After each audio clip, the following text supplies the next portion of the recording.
Hey, what's happening, gamers? Welcome back to the O1 channel. Been a while. Been a long time since the last live stream on this channel. Months and months and months and months and months. Today's Ultimate stream is brought to you by a channel VIP from K-Wings Let's Plays, Jimbo. And he really wanted Arkham Asylum. So, Arkham Asylum it is. Now, I don't know if this game has a New Game Plus feature or not. I just actually went through and I did an entire series of Arkham Asylum for a VIP last year in 2021 over on the Let's Play channel. The first time I ever played Arkham Asylum on the LP channel, which felt weird, not gonna lie, because that channel is primarily E and T rated games.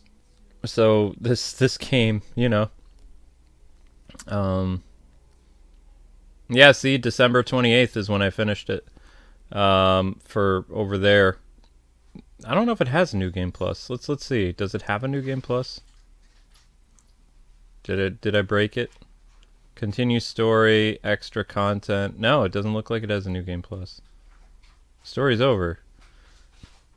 So, you know what? I don't think it does. No.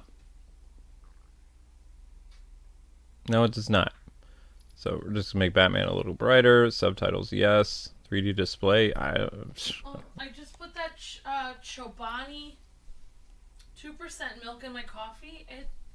I don't know. It's all right, I guess. Okay. I'm drinking it now. Oh my gosh.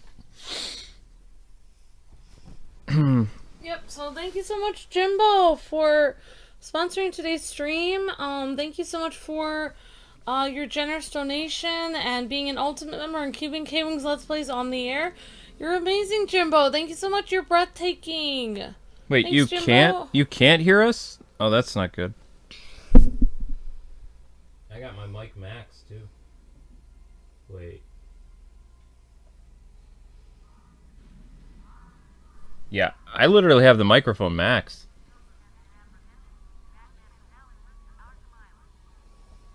I'm gonna listen in.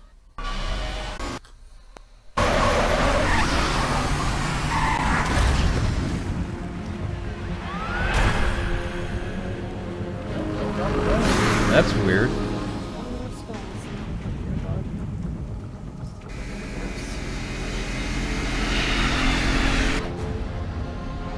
Yeah, I was gonna say I have the mic maxed on this setup. I can hear you. Mm-hmm. I'm listening to you right now.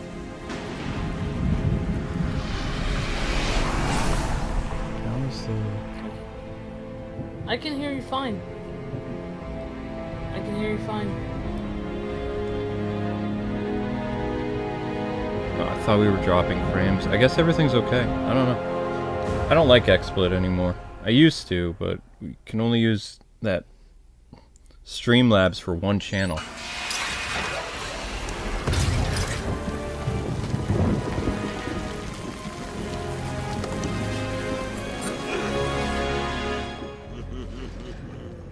Hey, Sharpie. Love what you've done with the place. That's Warden Shop to you. Bowles! Yo, Frankie! How's the wife and kids? You miss me? Shut it, clown! A lot of people here really want to talk to you. Really? I don't mind walking. Ugh. Not so tight, boy. She'll crease the suit. Get that filthy degenerate out of here! Warden, something's not right. I'm going with him.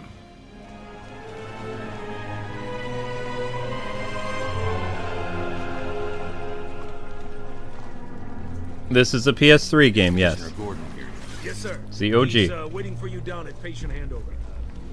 I don't like Return to Arkham. Sharpie loves his cameras. Hey, Sharpie, you getting my good side? Ah, but heck, they're all good, aren't they?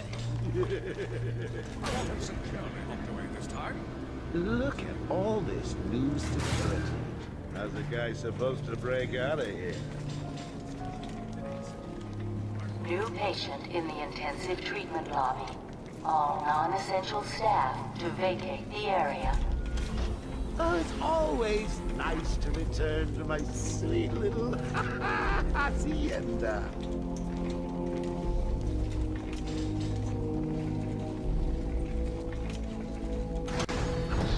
Tunnel's full. Start the scan.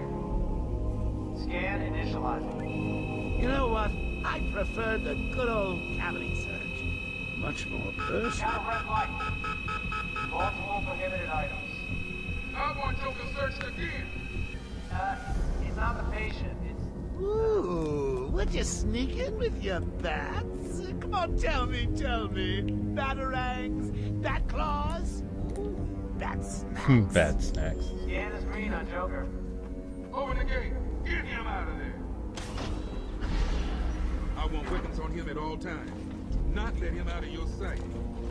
There'll be time enough for you later, Cash. Whoops. Speaking of time, tick tock. Is that a crocodile I hear? What's up, Doc? Pencil me in for tomorrow at 4. We've got a lot of catching up to do. Okay, he's clear. Hello, new patient. This is Quincy Shaw, Warden of Arkham Asylum. Ooh, it's my favorite show. I'm Warden Idiot. You'll never escape.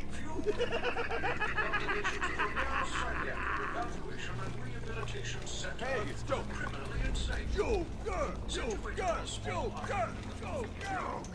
Hear about Black Gate Falls? Joker! Shut up! Joe, catch you soon, boss. Shut it I'm and keep telling moving. you, the state of the wiring in Said these shut federal facilities now. well, it's shocking. My boys over there could have been hurt in that unfortunate fire. So if I actually move away, then I have to wait. Just gotta check your prisoner, Officer Bowles. Whatever, just be quick. Only following procedure. Well, patient seems to be in satisfactory condition. Looks like he suffered minor lacerations, probably in the last 2 hours. There seems to be... Thanks, Apex, for the super chat. Take my Appreciate it. temperature? I'd be happy to drop my pants. He's all yours. Get him out of here. He's good. Get the door open. Who knew Luke Skywalker would be such a good Jedi? Yeah. Or Joker. Category 9 Ugh. patient in transit. Pacification system active. Shoot to kill permissions granted. You heard the lady. We got another psycho on the way. Can you smell the excitement in the air? No? Must have been one of the guards then. Crocko boy! Is that you?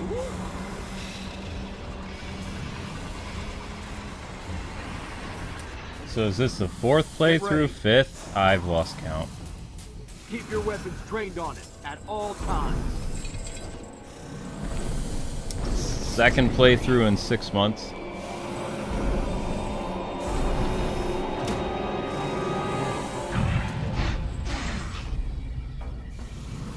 I didn't think there was a new game plus option in Arkham Asylum, though. I don't think so. I've got your scent, Batman. I will hunt you down. Get that animal under control! Did you want me to read? A toy collar won't stop me from I killing already you, said thank you for the Batman. super chat. I didn't know Rip you apart. Eat your bones. Can't. Too many cutscenes right now. That reminds me. I really need to get me some new Okay, shoes. move up.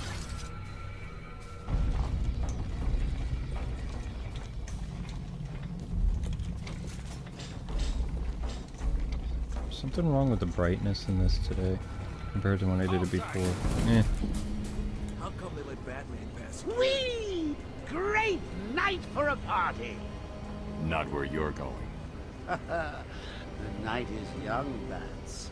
I still have a trick or two up my sleeve. I mean, don't you think it's a little bit funny how a fire at Blackgate caused hundreds of my crew to be moved here? I thought I told you to stay quiet. Oh, Frankie, you really should learn to keep that fat mouth of yours shut. It'll get you into You trouble. look so creepy there. Tell me something. You've never let me catch you this easily. What are you really after? Oh, nothing much. Hundreds dying in pain and fear, all their meaningless lives brought to a horrifying conclusion. All thanks to you and a book of matches. Was that the answer you wanted? All patients should avoid contact with prisoners from Blackgate Prison Facility.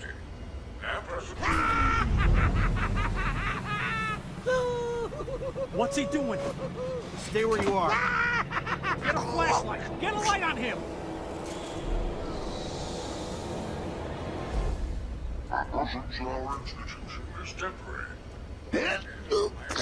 What? Don't you trust me? Our guest has arrived. Well, I know. Played through Arkham Asylum once. There's an uploaded series. Return to Arkham. So, did that. You killed. And before that, I did Hotbox or Hitbox or whatever, and Twitch.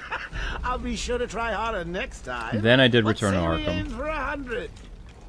Then the Let's Play channel, and now the 01 channel is a stream. Although, it's an Ultimate Select series, so it's different. So it depends on if an Ultimate member wants to keep it going. Long night, Jim. Aw. Joker invades City Hall and holds the mayor hostage, leaving it to me to juggle SWAT teams, the media, and you. Yeah, it's been a hell of a night. Hopefully the last one we'll ever have with him. Yeah, right. Hold it there. Sorry, Batman. Arkham staff only. I assure you, if anyone's qualified, it's... Listen, I appreciate the assistance, but he'll unsettle the more violent inmates. I think he's talking about you, Bats. Don't be a stranger. You're always welcome here. Gotta say, it's good to be back. You okay? He surrendered almost without a fight. I don't like it. At least he's back where he belongs. Man, Jim and Batman are huge in this. Get up! Now! Yep. Joker's loose. Alert the warden. Hurry! We're leaving him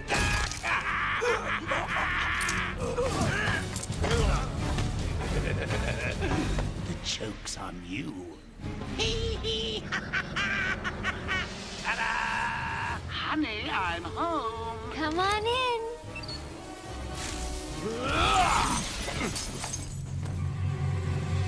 Welcome to the madhouse, Batman! I set a trap, and you sprang it gloriously! Now let's get this party started. Yep. And it's Arkham Combat time. I apologize for this interruption. Yep, Arkham Combat time. There is no New Game Plus in Arkham Asylum. Everyone in the room, is there much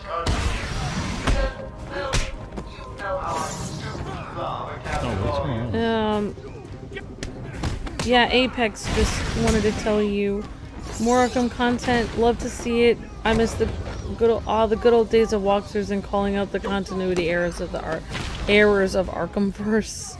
Thank you, Apex Invader. Really appreciate the super chat again. Oh, there's no beatdown attack yet? Oh, that gets unlocked later. I'm jumping the gun. It's round 2! Sorry, that's gotta run! I got people to stay. Ow!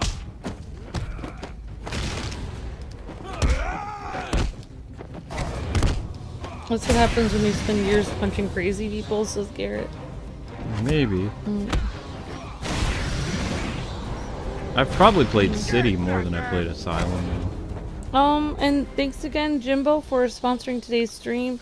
I don't know if Jimbo's in the chat, but hopefully he'll see it tomorrow when he wakes. I'll find a way out. Gordon, try and contact the warden. Let him know what's happened. I'll be back. Don't make promises you can't keep, Bats.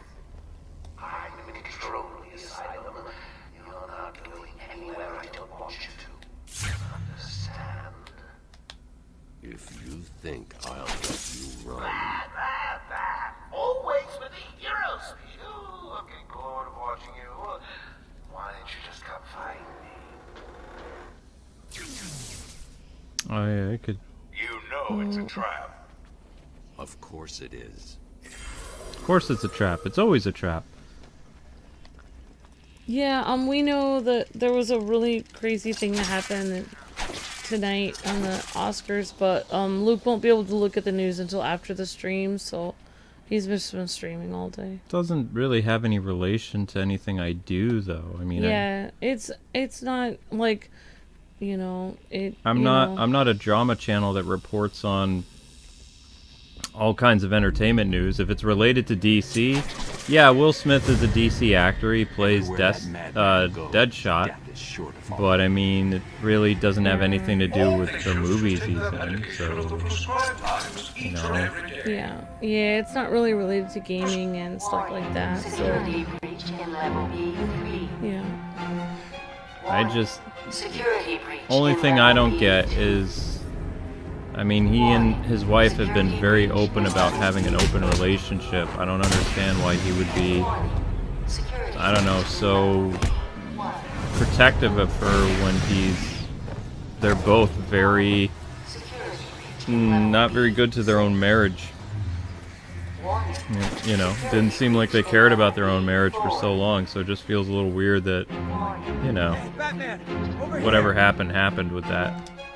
Doesn't make any sense. What happened? Feels sus. Joker happened. You're lucky to be alive. He must have gone this way. Door's jammed. I'll try and get it open. We need help and pacification. They both haven't been very loyal to each other. Oh, you got a super chat from Jimbo. Oh, there's Jimbo. Where are they? Back down there. Do you need help? You never understood what happened to Boyles? Frank Boyles? He dies. Franklin, can you hear me? If you can. We live in a society. There you go. There's your answer. Yeah. Thanks again, Jimbo, for sponsoring today's stream. You're amazing, Jimbo. Yep, so guys... Thank you so much. The gentleman in the chat, Jimbo, is the one responsible for bringing Arkham Asylum back. I just haven't had time. I was planning on doing Arkham Origins this year for the 10-year anniversary on the 01 channel, like in October. But, I mean, other than that, I wasn't really planning on doing any more Arkham at the moment. Oracle, can you Did I just see a giant rat strolling by? Joker's escaped custody. He's running free in Arkham. Do you need Weird. anything? Is my dad still there? Commissioner Gordon is safe. Commissioner Gordon is fine. Joker's not far ahead. I'll stay in contact. Jimbo also said I also didn't understand how Joker yeeted the guard by kicking him. Knocked him out. He didn't kill him. He choked the guy out and killed him, though. That's why he said the choke's on you. It's a bad joke. So he kicked him, then choked him until he passed out? No, he strangled the other guy, and you can hear the dude's neck break. And then he just kicked the doctor over, and the doctor was... This is why I feel like you're a lot darker than me. I don't really see... I don't know what a neck-breaking sound feels like. I've played this game so many times that it's like... You know. Okay, was I not supposed to come up here yet? Okay. Yes, it's all praise Jimbo. Yeah, so it's because of Jimbo we're doing this stream again. So thank you so much, Jimbo. Really appreciate that. Very generous donation to keep the K-Wings Let's Plays on the air and make this stream possible. Thank you so much, Jimbo. Yeah, this is a K-Wing request. The only reason I'm not streaming it on the Let's Play channel is because I already streamed this on the Let's Play channel 6 months ago. So that doesn't make sense to stream it again on the Let's Play channel. Jimbo says when you scan both guards, they both say deceased, though. Yeah, that's weird. Luke says that's weird, Jimbo. Go down there. He will execute my buddy. Yeah, because I mean, kicking the doctor like that, unless he had like some type of metal plates in his shoes or something like that. That's the only thing I could think I of. didn't see the incident happen. I just read an entire article about it, just skimmed through it, and I saw the picture of like a freeze frame of it happening. So Falcon punch. So it's supposed to glide kick. Glide kick. Oh, thank you for becoming a member, Nostalgia Tapes. Thank you so much. I couldn't play the game because I would be bad at it. Someone put this animal back in his cell. Can you hear me? Is this thing on? Oh, hiya, B-Man. Harley Quinn. Arlene Sorkin. How do you like my new uniform? Pretty hot, huh? Oh, I got something to show you. 1 second, B-Man.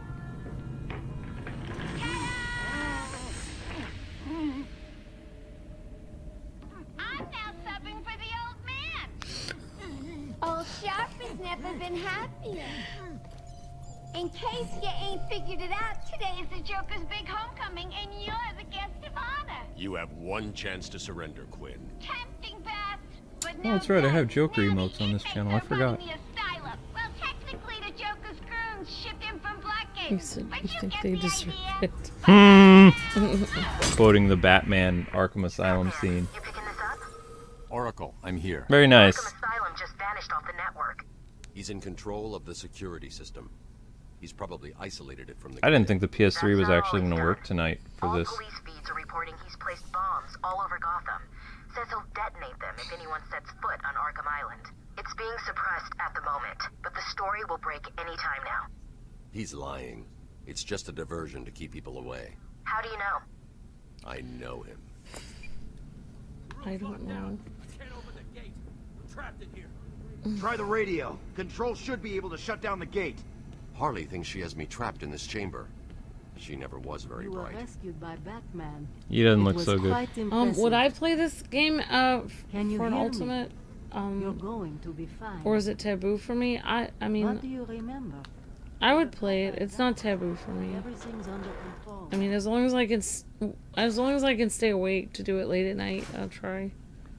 It's not taboo for me to play. Batman, I'm patching you into the guard radio feed.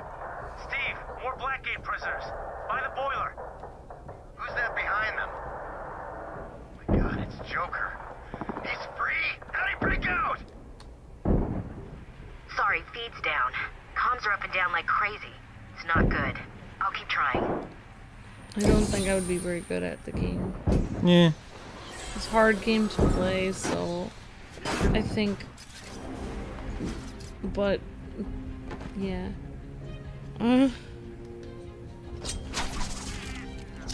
So Jim said before that he picked this game because he didn't want to make me play a bad game. People wanted to make me play that one game, Batman and Robin on PlayStation. Best Harley voice, exactly. Apex Invader, I agree. What is that Very good. Joker toxin. She was Listen, perfect. the room is full of poison gas. Anyone caught in there is dead. Are you gonna get Forgot in there what and help them, happened. Batman? She passed away. No, she retired. Oh. Her husband was a voice coach. Arlene Sorkin just retired? Yeah, Arlene retired from voice acting in 2011. Oh, it was the voice of Timmy Turner that died. The first voice of Timmy Turner, self-yeeted. This isn't a simple escape attempt. Joker's been Tara Strong is the second voice of Timmy Turner. And the longest Timmy Turner, obviously. Alright, thank you for the super chat, Jimbo. Says, Probably helped that guy out. why did the Batman have deleted scene before it comes out on? You're gonna be fine. Stay here. Because they were trying to drum up more stuff for the movie. Before it comes out on DVD. I haven't seen this scene or read about it. I just found it weird. Batman's here. Just hold on a little Well, longer, Steve. there is one other reason why Matt Reeves has done it. Matt Reeves has been kind of annoyed because another Batman actor has been trending his movie. So he wanted. He's trying to get hype around his own movie because everybody's always talking about Batfleck being GOAT, and it is. for the first time in a long time since the movie came out, Matt Reeves' The Batman movie outtrended Ben Affleck for like 1 weekend. 1 weekend, it worked. Yeah, the reason why they put the scene, Batman, the extraction system. Steve was trying to get to the control panel they at the end of the room. cut the scene. They cut the scene because it had a villain in it that I think they didn't want to put in the movie yet, or didn't want to show. Or, He was in the movie though. He was in the movie, but they didn't want to show his face or show him that much. Yeah. But I mean, it's a great deleted scene. I still think it's one of the best deleted scenes I've seen for a movie ever. Felt like a mini movie. It was cool. I liked. I mean, I don't know if I liked it, but I thought, yeah. I mean, I guess I liked it. It was very interesting deleted scene. And There's the extractor control point. A well-aimed batarang should power it up. Yeah, you thought they deserved it. Wait. What? That's from Arkham? You said that line is from Arkham? You thought they deserved it? Or is that from another thing? Arkham deleted scene. Joker deleted scene Oh, in Arkham. Arkham. Oh, Arkham Asylum. I was thinking the game. Okay. No. I mean, there was going to be Arkham quotes in Ben Affleck's movie because he's a fan of the Arkham games. The difference between Affleck and Robert Pattinson is Affleck is a fan of the Arkham games. He likes the brutality of the character. And he likes the monologues. And Robert Pattinson grew up with the animated series. Like, he's literally... You realize that Robert Pattinson is, like, our age. Almost.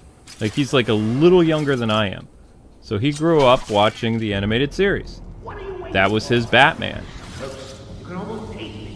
Ben Affleck was not a little kid in the 90s. He was a teenager, so he saw the animated series, but his Batman was, you know, Keaton. And Frank Miller's The Dark Knight Returns. So, you know, Robert... I think Robert is 2 years younger than I am. Or maybe he's 3 years younger than me. I don't remember. I thought he was 38 or 37. I'm not sure, though. Unfortunately, I'm not those ages anymore. Oh, hey everyone! Great. Thanks so much for hanging out and saying hi. Thanks for the highlighted message. What took you so long?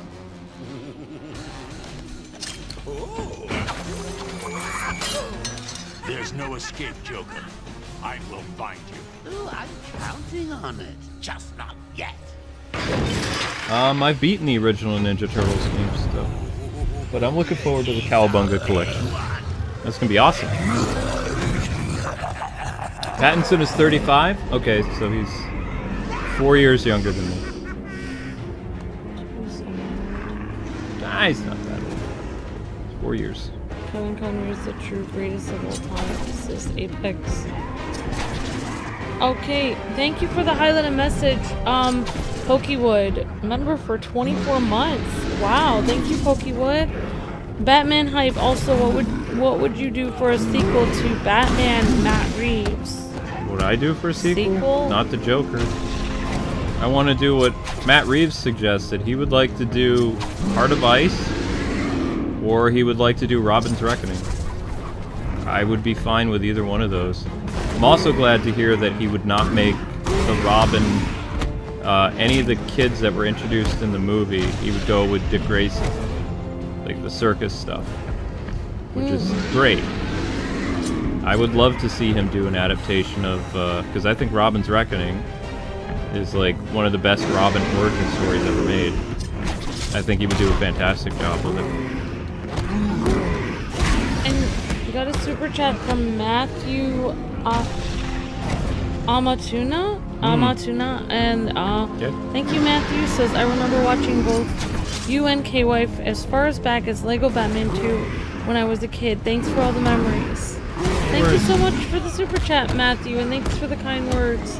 Thank you so much for watching. Really appreciate that. And no problem. Hope you're having a great day, Matthew. Thank you so much. Our pleasure. We're glad to give everyone memories. Nope, see that? Even having a heart attack. You did. Thanks for the super chat.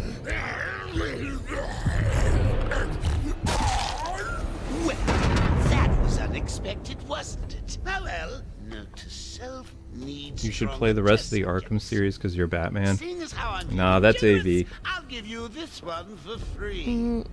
Knock me off, I dare you. End this. Pull the plug. Stop me once and for all. He's tempted to throw it, but he's not going to. Oh, you're getting too predictable, bats. Well, I'd love to Yeah, I love the PS3 I have a party to organize. I've got guests Joker wants him to kill him. You'll see.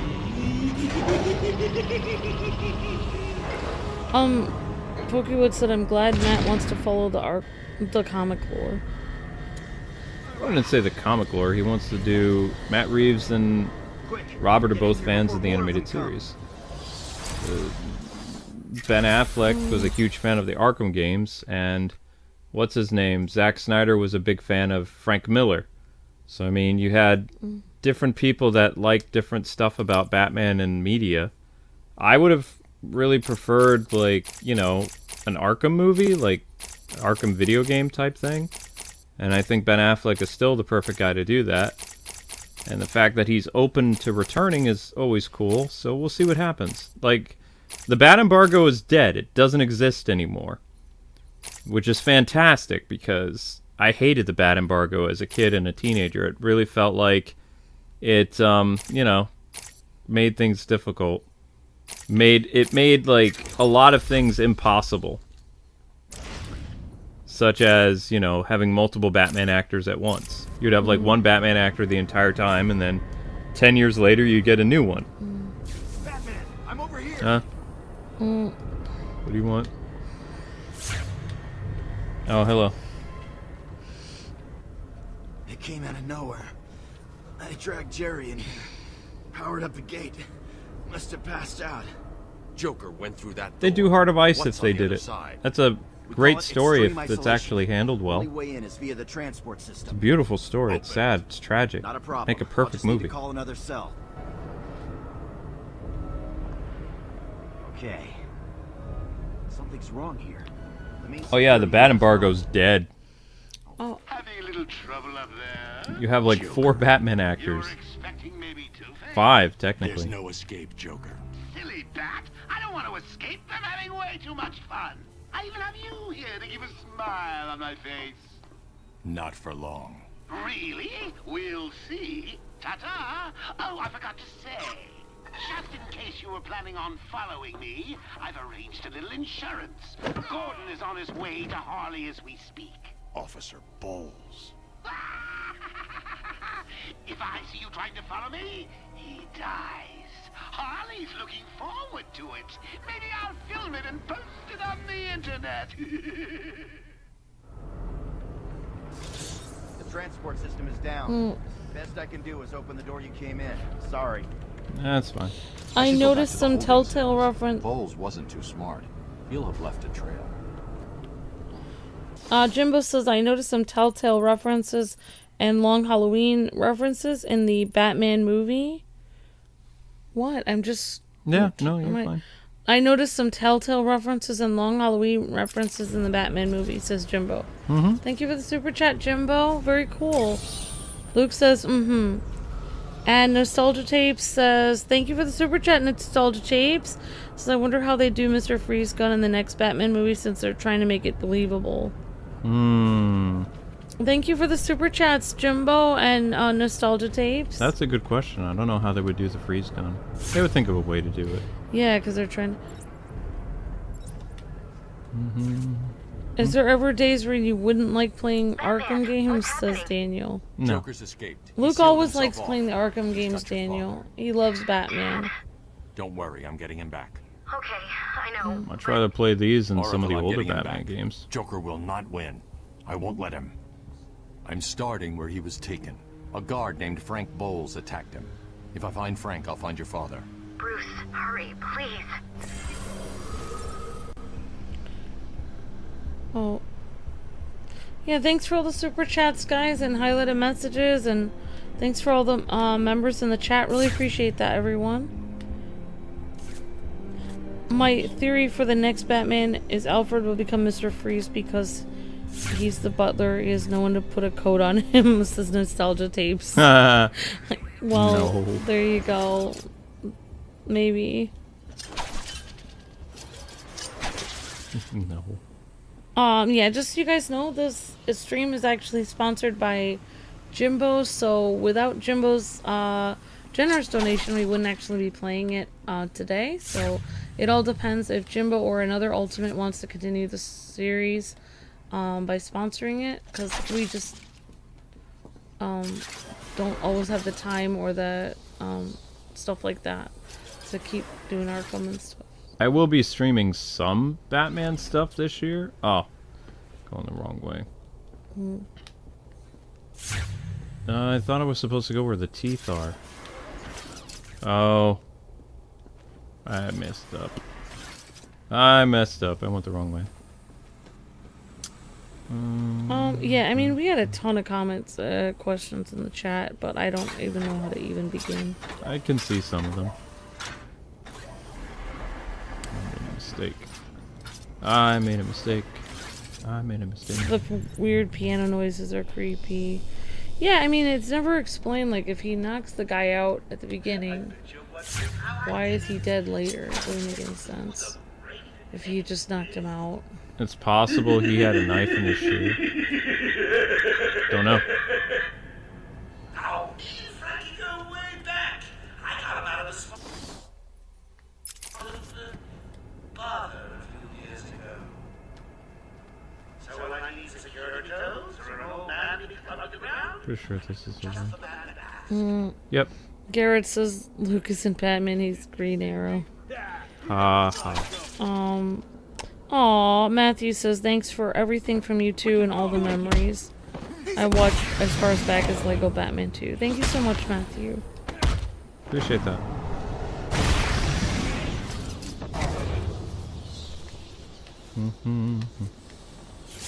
Now, if this Arkham collection really comes to the Switch this year, like it's rumored, then of course I'll be playing these games again.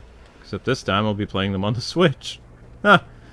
I don't know where I'm going to stream it, though. I'll either stream it on this channel or do it on my Twitch or something. I don't know. I haven't decided. You'd like to see a Batman Justice League movie with Batman tape. I'm setting up a crime scene. So what's the plan? Isolate something in that room unique to both? Exactly. His takedown plans for all the characters? Yeah, that would be interesting. Where he can learn how to take every single character down. Yeah, I don't... But people need to understand, though, like, I don't... It's not that I just like Batman, I like Bruce Wayne Batman. And that's going to become a very important thing because they're trying to make someone else Batman that's not going to work. I'm very annoyed that in just 2 weeks, Batman's going to die fighting probably Darkseid or some type of an undead monster. And then they said they were going to have Nightwing and the Young Justice people and stuff like do honor to his legacy, but they're just going to have like that Tim Fox character replace him and John replace Superman, and it's basically they're trying to push the whole DC 5G / future state as the main Justice League, and I just don't like that. Also, I find it hilarious how Bruce Wayne is still going to have his Batman adventures 6 months after he's dead. Like, they have all these new stories coming out for Bruce that are going to run until late 2023, but you know that he dies in 2 weeks, so all his stuff takes place post-mortem. Or not post-mortem, before he dies. All his important storylines that fans are going to be reading takes place before he dies in the continuity, and I don't really have any interest reading the new Ra's al Ghul story or the new Catwoman story this fall or whatever. I'm just gonna stick to old Batman stories, like, you know, prior to the new stuff, because it just, I don't know, it feels like, for me, I don't like reading about a character that's not the character anymore. Like, if it's supposed to be a new story that takes place in the their continuity or whatever, if you know how their adventure ends, it's not really worth continuing to, you know, read about them. But DC's too much of a coward to replace Bruce in all the Batman books, so they're just gonna have him basically being like a corpse. It's stupid. But, yeah. I'm a Bruce Wayne Batman fan, not Batman in general. Has to be Bruce. Because he's more complex of a character.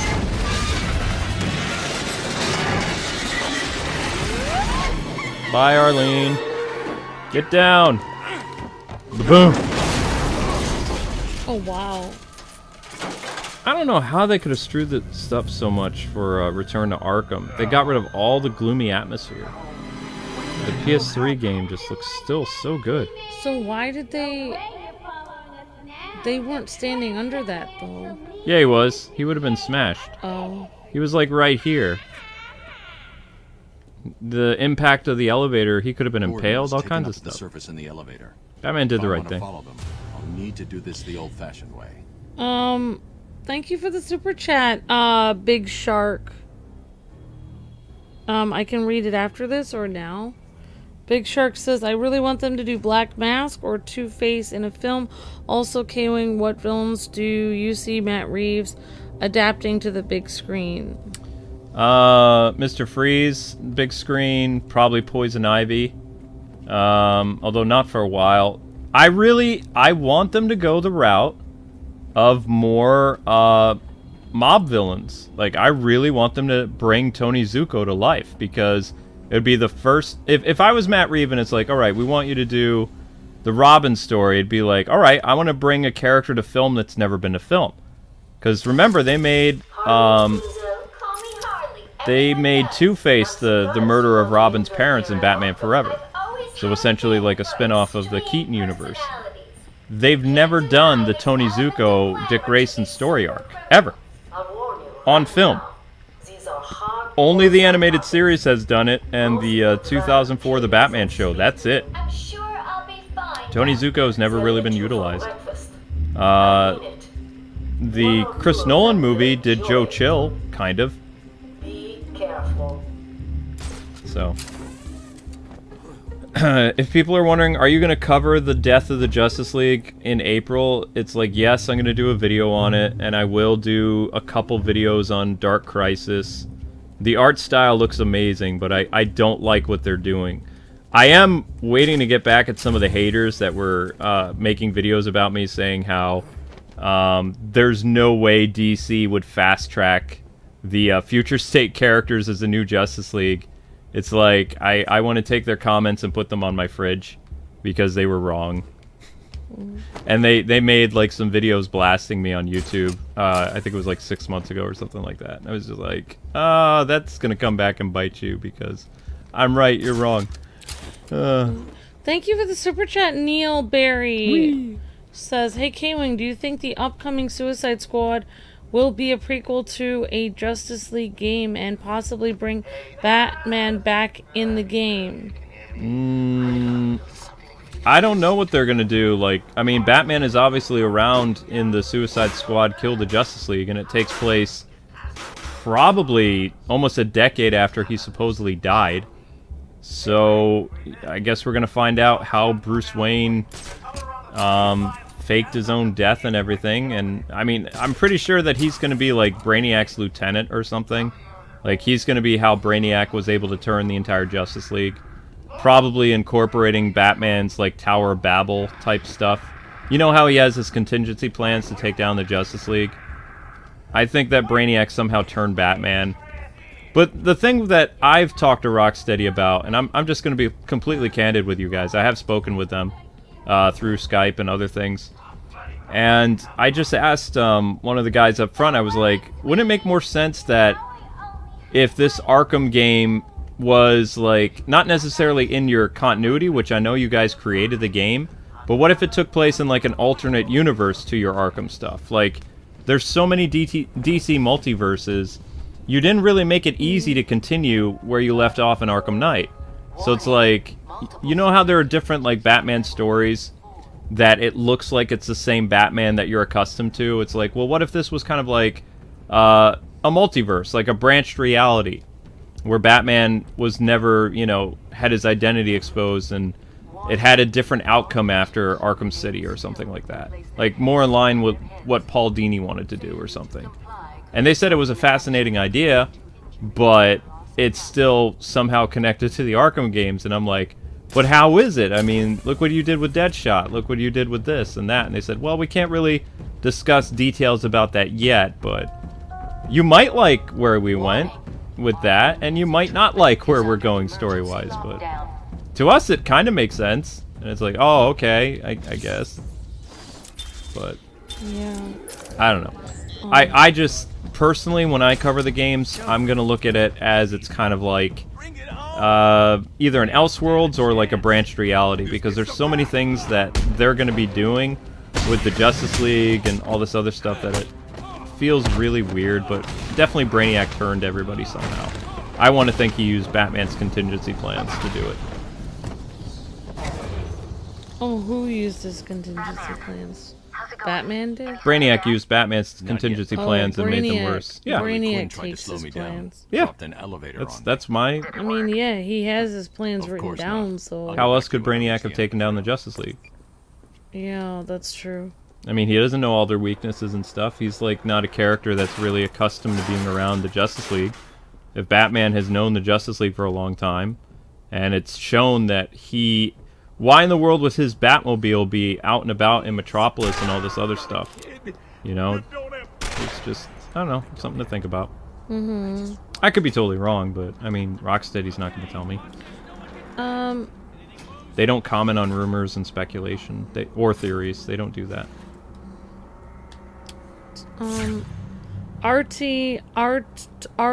Artrium says, Tony Zuko as a bigger villain would be original. Mm-hmm. There you go. Well, you could still have, like, other characters appear. Like, you could introduce... I would really want to see Mr. Freeze for a third movie. Like, yeah, they showed the Joker, but Matt Reeves wants to build this whole universe that just doesn't take place in the movies. It's going to be on HBO Max. You're going to see Joker and Riddler show up in the Arkham series. You're going to see Penguin in his own series. Like, he's establishing his own universe. The way that Paul Dini established the Arkhamverse. You don't have to technically have all these characters show up in every movie. You could have, like, just focus on, you know, the whole thing with Batman and Robin and young Dick Grayson in the second movie. You don't even have to have him become Robin if you don't want to, because if you remember what made the movie so interesting, or sorry, the episode of Robin's Reckoning such an interesting thing, is when he was a little kid, they never showed... The animated series never showed Dick Grayson as Robin when he was little. They did flash forwards to the present where, you know, Dick was college-age Robin. You never, ever got to see him as little child Robin. Ever. So you could do an entire movie with just the Tony Zuko, Dick Grayson thing and not really even put him in the suit if you didn't want to and save that for another movie. You could also introduce more characters into the world of Gotham, like... a young, or not a young, like we'll say a middle-aged Victor Freeze who hasn't experienced the thing with Ferris Boyle. In fact, you could even end the movie with the incident that transforms Mr. Freeze into who he is. You could introduce like Ferris Boyle and all these other people, Tony Zuko and stuff in the movie, maybe even play around with, you know, the Joker still in Arkham, or maybe he could break out of Arkham. You don't have to make the Joker the centerpiece of the second or third movies. I want them to go beyond just a trilogy. I want to see like a saga of films, like 6 movies would be fantastic. Well, like I was... Okay, thank you for the highlighted message. Member for 22 months. Thank you so much, Wally West. Says, I think Batman would be good in SSKTJL. No, I don't think he's going to be good. And Batman and Wonder Woman will team up with the Squad to stop Brainiac and save Justice League. Well, thank you so much. Oh, Suicide kills the Justice League. The new Suicide Squad game. I think Batman will be good in it. I guess we'll see, Wally West. We'll see. Thank you so much for the highlighted message. Member for 22 months. You're amazing, Wally West. Thank you so much. You guys all have great ideas. People said they really want to see a Batman Beyond movie. It's overdue. And they ruined it though. They took the idea of bringing Keaton back and they ruined it. They were gonna do a Batman Beyond movie. That's your Batgirl movie. So there is no Batman Beyond movie. They're just... Am I allowed to say something about your idea? Yeah, of course you are. You can say whatever you want.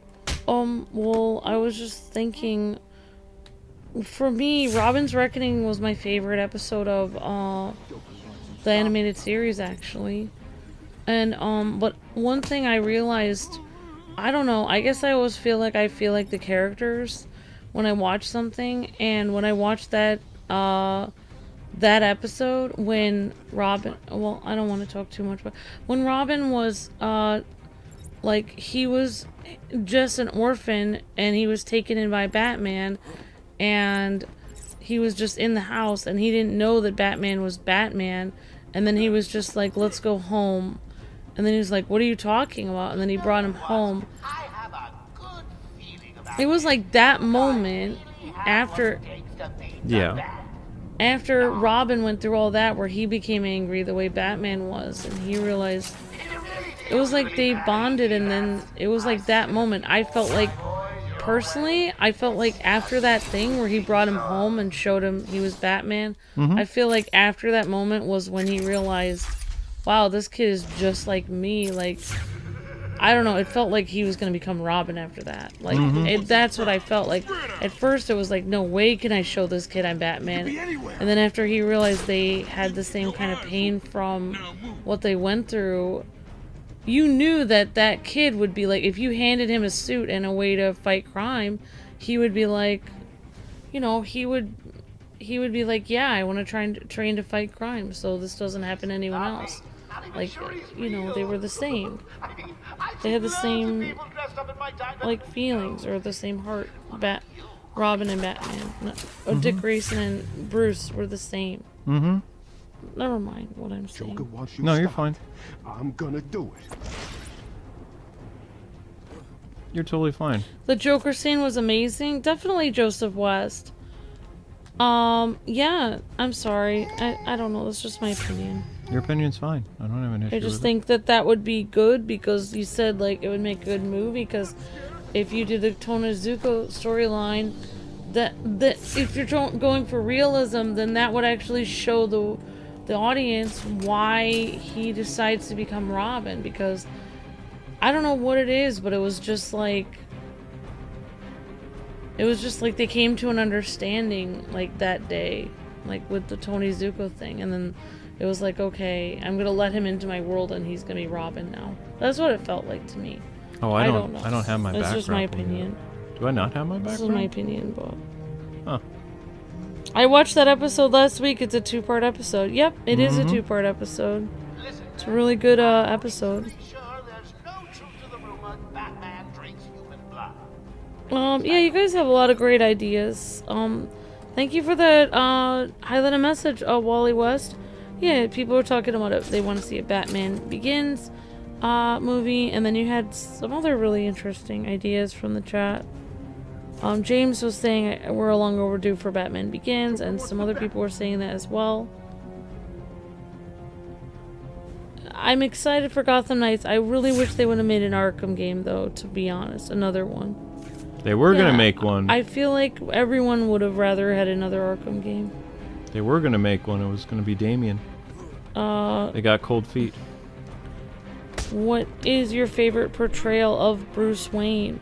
I love your lore videos and Arkham series. Mine is DCAU Arkhamverse Conroy. My favorite version of Batman is the Timverse. I like the Arkham Batman, but I don't see him as a continuation of the Timverse. Like, Arkham Batman is his own separate continuity in the multiverse, according to DC, so... Arkham takes place in its own, you know, Earth. I don't know what Earth it is. They've never really confirmed it, but it's not... it's not the Batman animated series universe grown up. I know some people have, like, theorized that, but no, that's not true. It's its own separate universe. It is fans who grew up with the animated series. Like, it's a darker depiction of, you know, Dini's writing and stuff like that, but it's not the animated series. Stops here. Much bleaker world for Batman to operate in.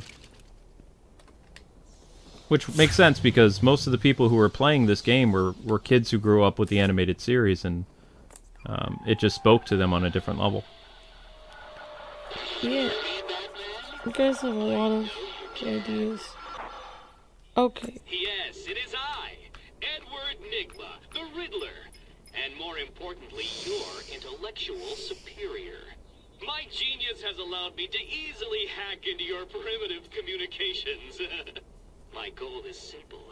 You complete a series of amusingly taxing challenges and, well, you'll see. Ready for your first one? Good. But be careful.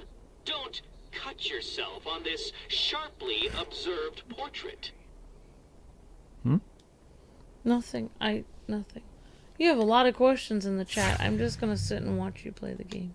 Yeah, there's a lot I don't of know. questions. Thanks for all the questions, everyone. I don't know how to answer all of them. Thank you, everyone who's been asking us how we're doing. So you did it. Well I don't know. Doing okay. I expected a child to work that one out, let alone the world's greatest detective. Thank you. I'm over here, Batman. Yeah, it would be hard to put Mr. Freeze in that universe because of they want it to be realistic. Yeah. They're gonna, but Matt Reeves already said he wanted to do Freeze, so. Said something about Joker's army coming through the main gate. 2 of my guys moved to the exit, and Frank shot him dead. They never Favorite stood a Arkham game is chance. City. Was Bowles alone? Thought he was. Then I saw Harley Quinn.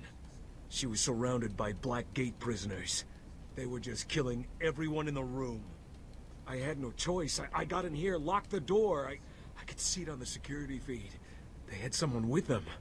It looked like the commissioner. Bowles is dead. They carried on without him. Must have outlived his usefulness. Good. He was scum.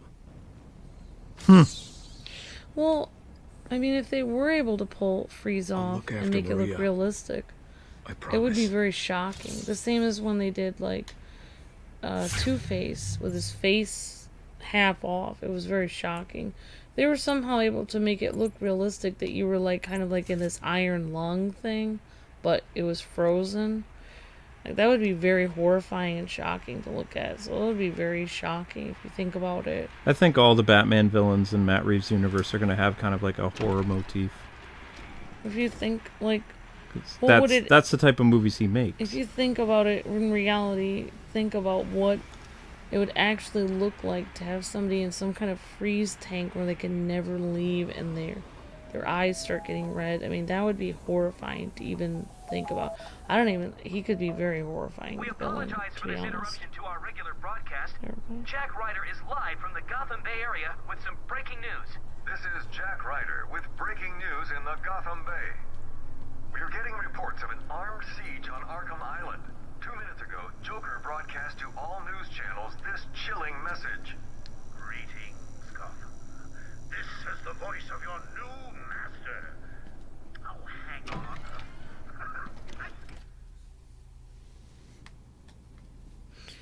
Alright. Yeah, Garrett was saying, so, like, he would make it Robin's Reckoning, kind of, but with a side plot of the Heart of Ice together? I don't know what he would do. Like, if he did Heart of Ice, maybe he could introduce Dick Grayson. But you have to remember that while he likes Heart of Ice and Robin's Reckoning, he also likes Dark Victory, Catwoman When in Rome. So, I mean, he really, especially with that Joker deleted scene, it proves that his main basis for his film, like, came from The Long Halloween. Because Joker, in that amazing scene, is essentially Calendar Man. Like, he's essentially Calendar Man. At least in that sequence. Yeah, I mean, I would think... Because Batman goes to talk to the Calendar Man about the Holiday Killer in The Long Halloween.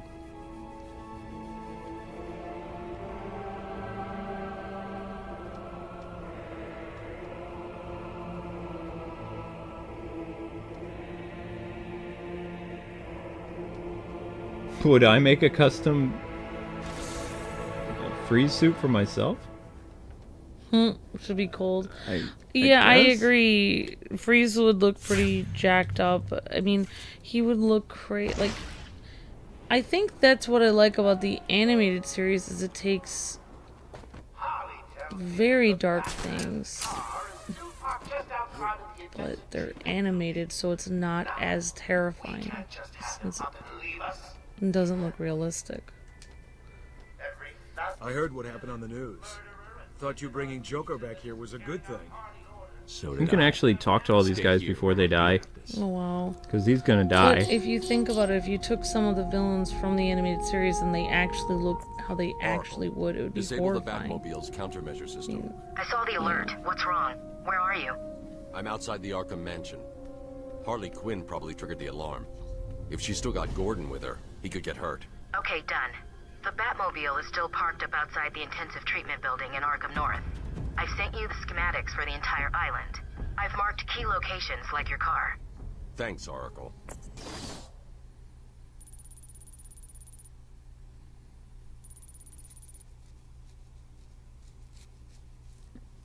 I mean, I love the fact that Matt Reeves is a huge fan of Heart of Ice. That maybe we could finally get Mr. Freeze done right in the movies. I hope so. Yeah. I would even be fine if they tackled Mr. Freeze on HBO Max. Like, for Matt Reeves' universe. Could we get Arnold as Mr. Freeze back? No. His skin would, when human skin is very cold, it really does turn blue. I didn't know that, Garrett. Mm-hmm. That's very interesting. I didn't know that. Yep. Well, I actually was going to talk about something, the Arkhamverse, or the animated series versus the Matt Reeves version, but I actually can't talk about it because it has to do the deleted scene, so it'd be a spoiler, so I actually can't talk about it at all. I already put the spoiler on this channel. I don't get it. This place is supposed to be secure. Unfortunately, some of the patients will always try and escape. I'll stop them. Yeah, people were saying, yeah, they gonna be so jealous. Bruce Wayne is Batman. I mean, I'm not surprised. I told people before they were going to do that, and people were like, they're not going to make Tim Fox Batman. You just don't like him. It's like, no, they're literally going to replace him. And they're like, what are they going to do? Some type of event? It's like, oh, they're probably going to kill Bruce. Yeah. Yeah, they tell very scary stories, but the characters don't look scary. Yeah, exactly, Matthew. That's it. Whoops! That's why I personally, I know it doesn't, I mean, you guys know a lot more about Batman than me, but personally, Mark Hamill's the Joker in the animated series is the most terrifying version of the Joker that I've ever seen, and I still think he's the most terrifying because in some renditions, I won't say which, but like some renditions of the Joker, even live action, no matter how much detail and how scary they make them look, they don't look as in control. The Joker in the animated series is completely in control, even though he's insane. He's completely in control. So it makes him terrifying. To me, I feel like Mark Hamill's Joker in the animated series is more terrifying than any Joker that I've seen because he's in control. There was a recent, I won't say what it was, but recent live action Joker that everyone saw, which I didn't think he was that scary because he didn't seem like he was in control. Whereas if they somehow were able to recreate Mark Hamill's Joker from the animated series, that would be terrifying. Because although he does look like his skin is, messed up and his teeth and everything, he's completely in control. Anyway, I don't know if anyone knows what I'm talking about, but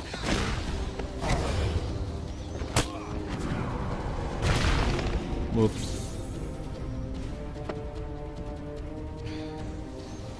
Oh, Ledger's Joker is very terrifying. I saw a fun little Batman video the other day. Somebody took all the Jokers and made this TikTok video with all of them in it.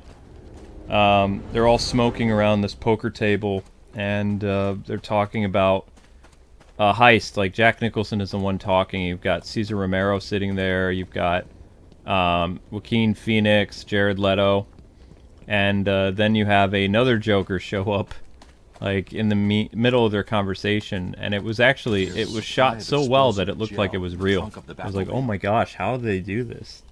Because these are all different scenes from those Joker movies, but yeah, it was pretty impressive to see. I was like, wow.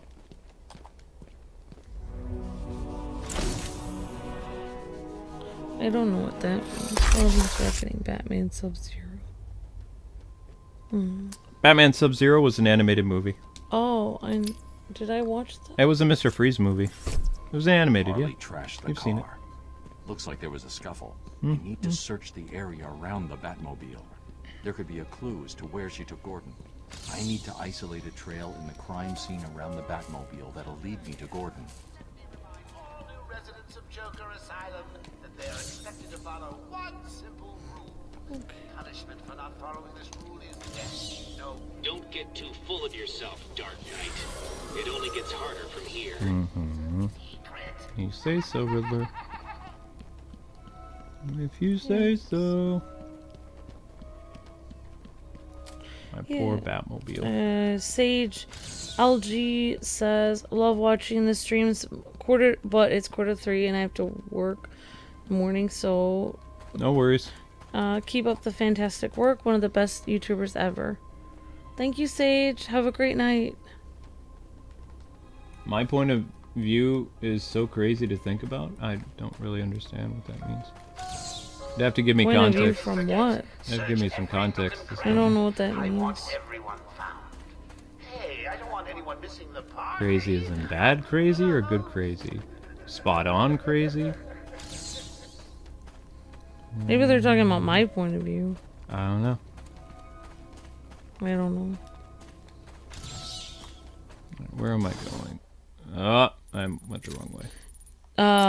One of the craziest Jokers is Jack Nicholson Joker, says Wally. I mean, yeah, if you actually think about what they actually do to people, if you think about it like that, yeah. I mean, definitely. R.I.P. Batmobile. Not yet, but R.I.P. Batmobile soon. Yeah, I mean... Let's see, you want me to get in my detective vision? Wherever you are, even you. Yes, you.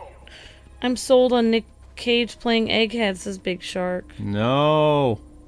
I mean, I think Nicolas Cage should be somebody. I think he's pretty cool. Zaz, maybe. Oh my gosh. I think he'd make a good Zaz. But Egghead? Come on. Wild country. Gordon's favorite tobacco. Gordon's smarter than he looks. Left me a trail to follow.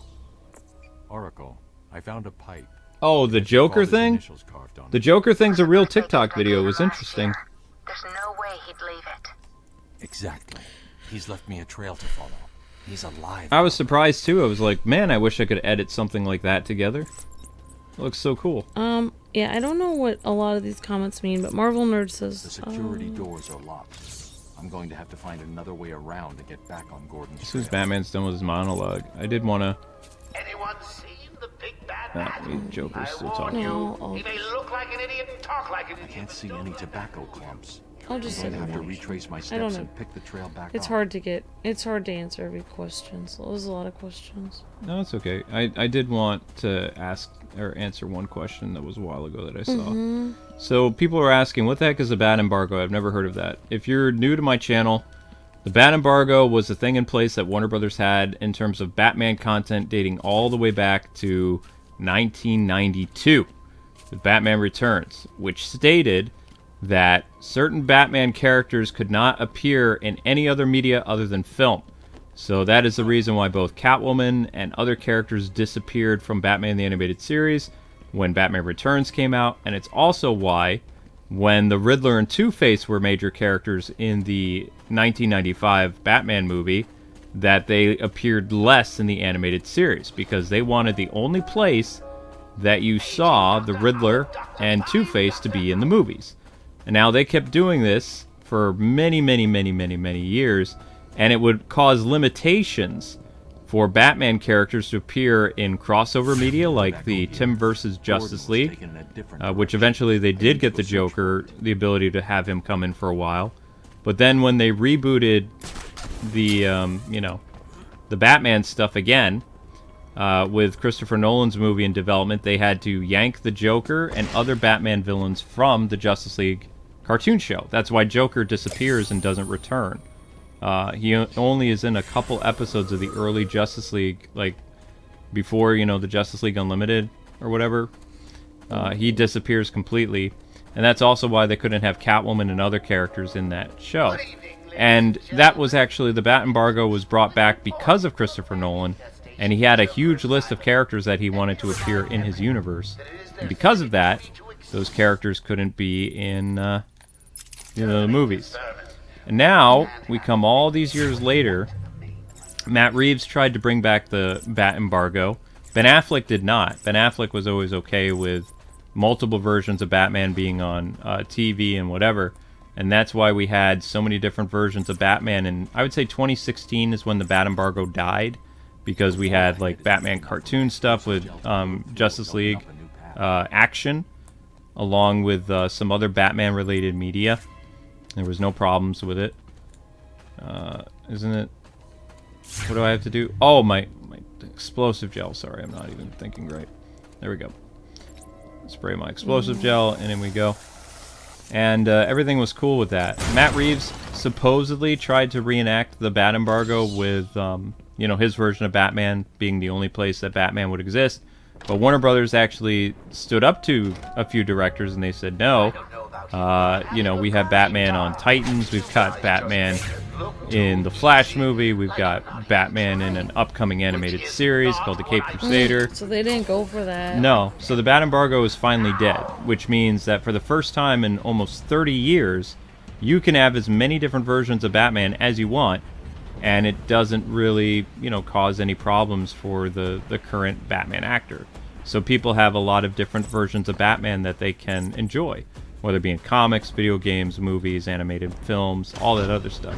You're not limiting yourself to just like one type of media. And they did it for so long, going all the way back to 1992. And sometimes they did it with Superman too. Sometimes. I have a question for the chat, and I guess for Luke too. What villains do you guys want to see in the Matt Reeves universe, like, coming up? Because they obviously had Penguin and some other villains, so yeah, what villains do you guys really want to see them put in? Like, some people mentioned they really wanted to see Clayface in the Matt Reeves. I don't know even how they would do that, but, and I know you guys want to see, like, Mr. Freeze, but, like, what other villains do you guys really want to see in the Matt Reeves universe? I'm curious. I don't have any ideas, so I thought maybe you guys do.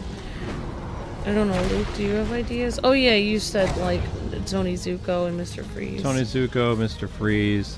I would like Ra's al Ghul teased.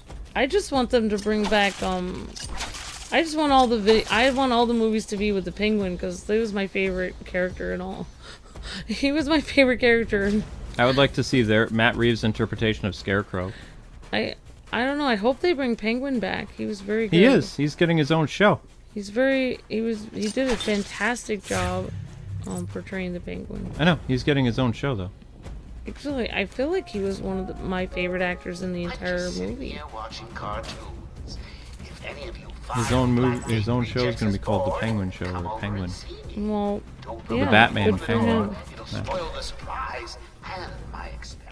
I hope, who here wishes they remaster Lego Batman 2? Of course, definitely, Matthew. I love that game. They should remaster it. Hey, scram, bats! This is my me time. This is their me time. Where's Gordon? Wouldn't you like to over know? here. Shut up! Ah, you crazy bitch. Harley!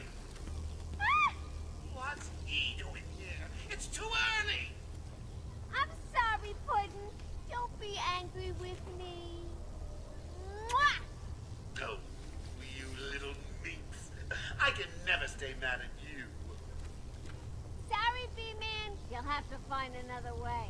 Bye-bye now. I know Amber's going to hate me, but I think a fun character that Nicolas Cage could play would be Professor Pig.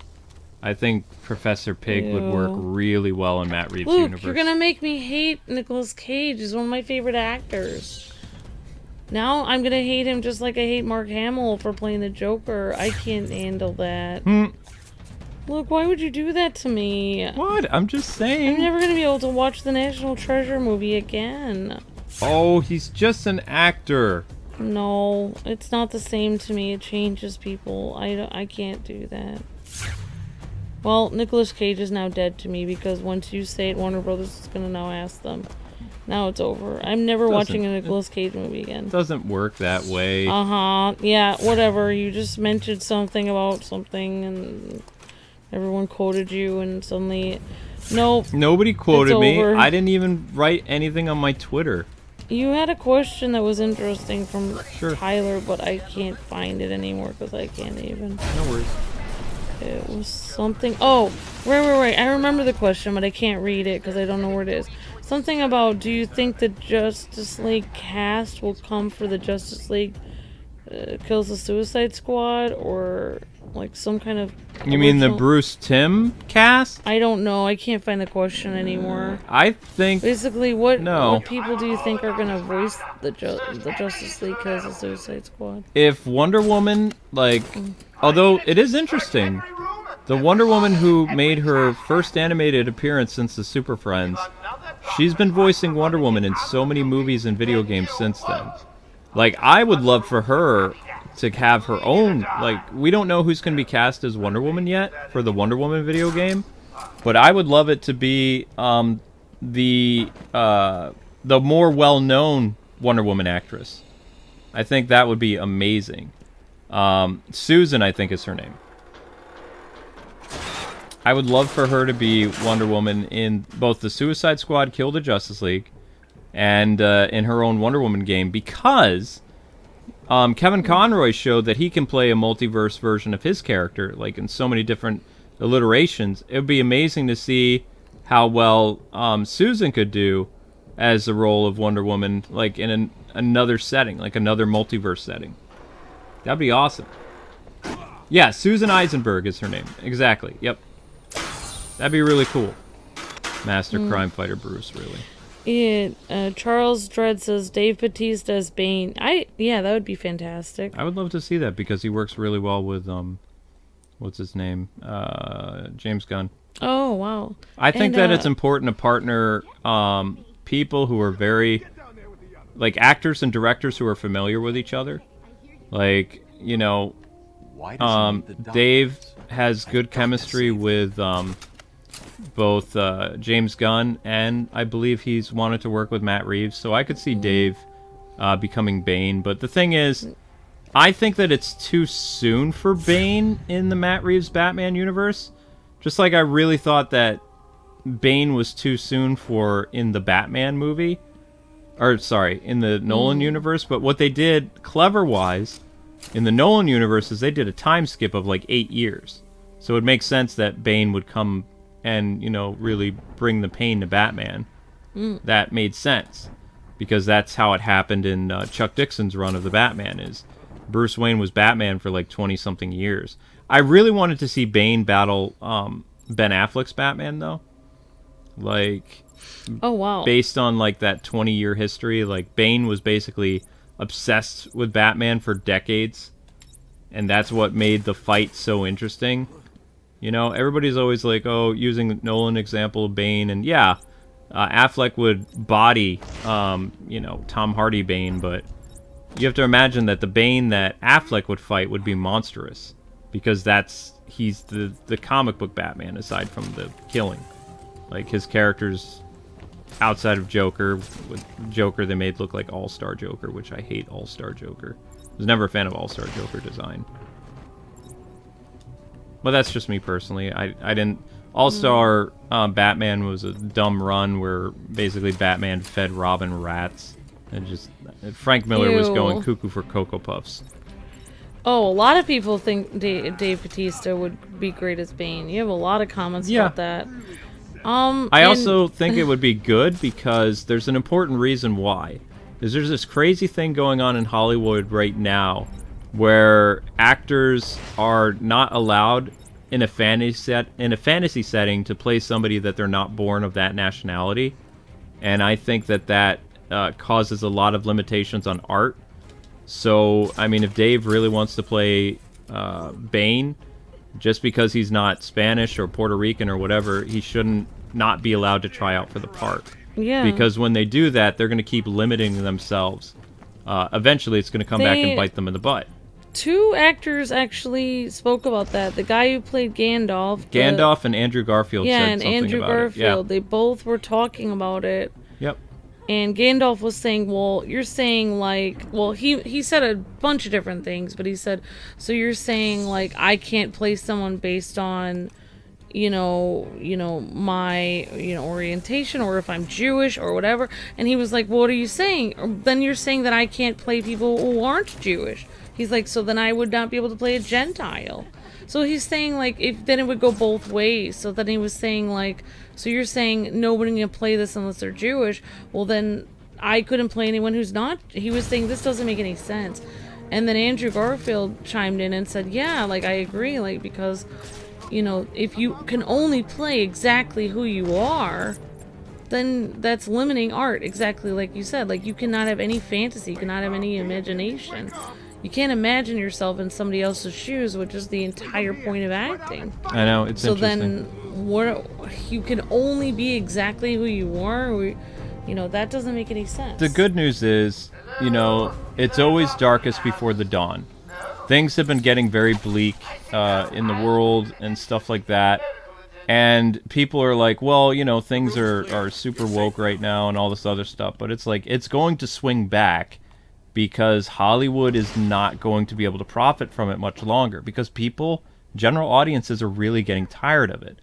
They just want characters to... Because now people are making insane arguments that, well, you know, if... which I think is wrong, because Jon Stewart was established the way he is. I don't think he should be a different nationality. Just like I don't think that Batman or Robin should be a different... Well, the way Andrew Garfield said it was really interesting, because he said, you're asking two different questions. He said, first of all, you're asking, you know, you want to give people that, you know, are... you know, underrepresented more chances to get roles. He said, well, of course, we don't want to, like, rule that out so people can't get roles. He's like, of course, you want to represent, like, people as actors. But then he said, but also, you don't want to ruin the chance for the best person to have the role that really wants it. Never mind. I don't know what I'm saying. When do you think we'll see Wonder Woman gameplay? They just announced the teaser of the game, what, last year at DC Fandom? You'll probably see gameplay, like a actual gameplay trailer. I wouldn't say at this year's E3.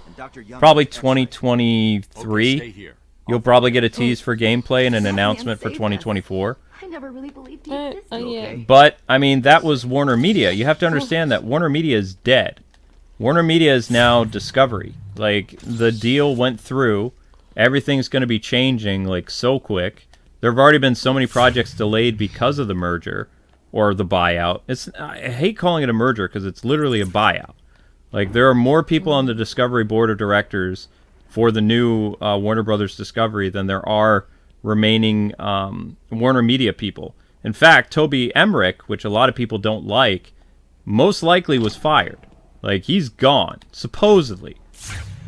There was a new statement that came out, I believe it was Friday, talking about some lady, I don't know who she is. She's somebody who works at Discovery. Supposedly, she's getting his job. She's a big, loyal supporter of David Zaslow, I think is his name, the new CEO of Warner Brothers. She was like his #1 guy, essentially. She was like Bob to his Joker. And she has Toby Emmerich's job, supposedly. Now, Toby was a big... proponent for the Snyder Cut, for Ben Affleck's Batman, and some other things. And now he's out of the picture, supposedly. So this also coincides with the rumor going around that Ben Affleck said that he is open to returning as Batman after The Flash because it's already been leaked that he doesn't die in the movie. Which I told people he most likely wasn't dying in the movie a year ago. That they wouldn't do that because the Discovery is going to want to have the Snyder Cut in its own pocket dimension in case their current slate of movies fail. They need to have a backup, a contingency plan. The Snyder Cut is going to be their contingency plan at Discovery because David is a very smart New York City businessman. Incredibly intelligent. He also understands the importance of brand stuff. Now, unfortunately, DC Comics is in such a tailspin right now that it is not on Discovery's like hot list of like top priorities, because that is going to take a mess that's going to be like after the death of the Justice League and all this other stuff. I mean, if you thought that DC was in trouble now, when they replace Bruce Wayne with Tim and Clark with John, it's going to send like a whirlwind of so much bad press and all this other stuff that it's really going to severely impact whatever sales DC had left. And that is going to really tick off David. Because David wants to make money. He sees these characters as money makers, not just comic book icons. He sees Batman, Bruce Wayne, Clark Kent, Superman, and Diana, Wonder Woman as cash cows for his new company. And with them out of the comic books, he can't really use new stories to make movies based after them and animated things. Because if you look, I'm sorry, it's true. If you look at Tim Fox Batman stories, they are in the top 100. Where Bruce Wayne Batman stories, even in death, he is going to be in the top 10s of comic book sales every month, even though he is a corpse. And the new guy, the new kid on the block, can't even top 100 in the DC comic sales. John Kent, Superman, the guy replacing Clark, he's in the similar boat as Tim, but he does a little bit better. He does in the 45s to 48 range, and that's still pathetic. His father is in the top 20, which is, I know, it's terrible for Superman, because you would think Superman would be in the top 10s for Batman with him, but he's not, because it's just, Bruce Wayne is, I'm sorry, he's cooler than Superman. He's a more compelling, interesting character for the comics than what they've done with Superman over the years. And Superman has slipped down to the top 20s and sometimes even the top 30s for his books. Whereas Bruce Wayne, there are multiple Batman books from different multiverse Batman that are still in the top 10 along with X-Men and Spider-Man comics. The other DC characters, they have a hard enough time cracking the top 30 to top 40 range. And that's the honest-to-God truth. Even Nightwing, you know, who's a Bat family member, he's in the top 30 range.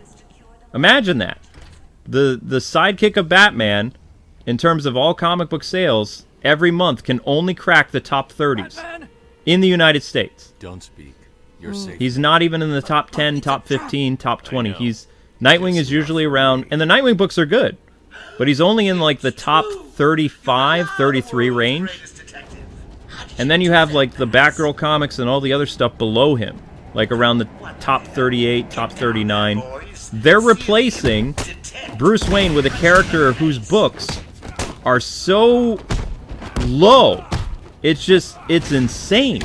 But like I said, it's not in Discovery's wheelhouse right now because the amount of money they would have to invest into DC to fix their mess is not worth the time that they're investing into the films right now, because they see DC Films and Warner Animation and Warner Brothers Games, which they almost chopped up and sold last year when they were going over the books. That's what happened to Crunchyroll. That's what happened to Rooster Teeth. They got yeeted. We almost lost WB Games, like multiple subsidiary companies, because Discovery didn't think they were worth keeping. Thankfully, it didn't happen. Like, the companies didn't get, chopped up and sold. They all stayed in-house, but I don't think DC Comics is going to be that lucky, because they bleed too much money. Then you have idiots like Tom Taylor posting things on his Twitter and saying stuff all the time that's just alienating fan bases left and right. It's like, honestly, I really think a purging fire is necessary, to quote Ra's al Ghul. Sometimes you just have to do it. Like, I really believe that Discovery has to fire everybody at DC Comics and start over. Like, you're going to have to get rid of all the troublemakers. All the bleeding hearts have to go. There's no other way. The mess is too big. The rabbit hole goes too far down. It's too deep. You can't. If you keep them on, you're going to have another situation where it's going to be all new, different Marvel again in 10 years. They all have to go. Every single one. Tom Taylor, you have to get rid of Scott Snyder, you have to get rid of everybody. And start over again with talent that is actually going to, follow what the company's going to do. There's no other way. Because what's going to happen is you're going to create more Bendises, you're going to create more of those Aquaman, like, crazy lady. If you don't like my politics, don't buy my books. You have to yeet everybody. That's the only way you're going to do it. If you don't, then, mark my words, 5 years, 10 years from now, DC is going to be in the same sinkhole they were in before. You just have to get rid of them. I'm sorry. I tried to tell you. I couldn't speak. Relax, you're safe now. Yeah, Twitter basically killed DC Comics, correct. So what you're saying is, like, you'd have to yeet even people that are somewhat decent at making movies like Zack Snyder because... No. I'm talking about the comic book branch. We don't know what they're going to do with films. Most likely Snyder is, which is going to upset Twitter. I'm not saying it's going to happen. I'm saying that Snyder most likely is going to come back and do Justice League 2 and 3, but not for a while. He's busy with Rebel Moon and some other things. But they're going to really start pushing stuff with Henry Cavill. There's massive rumors going around right now that Cavill is coming back to finish his Superman contract for The Flash. Oh my gosh, Luke, if you haven't seen the Witcher series, oh my god. Yeah, I know. He's doing the Witcher stuff. No, I'm saying it's like really interesting. Well, that's part... If dark, The Witcher wasn't as popular as it was... I'm just saying he's really good right. at, like, he's like perfect at it. You can thank that series for David's interest in Henry Cavill. If Cavill didn't have, like...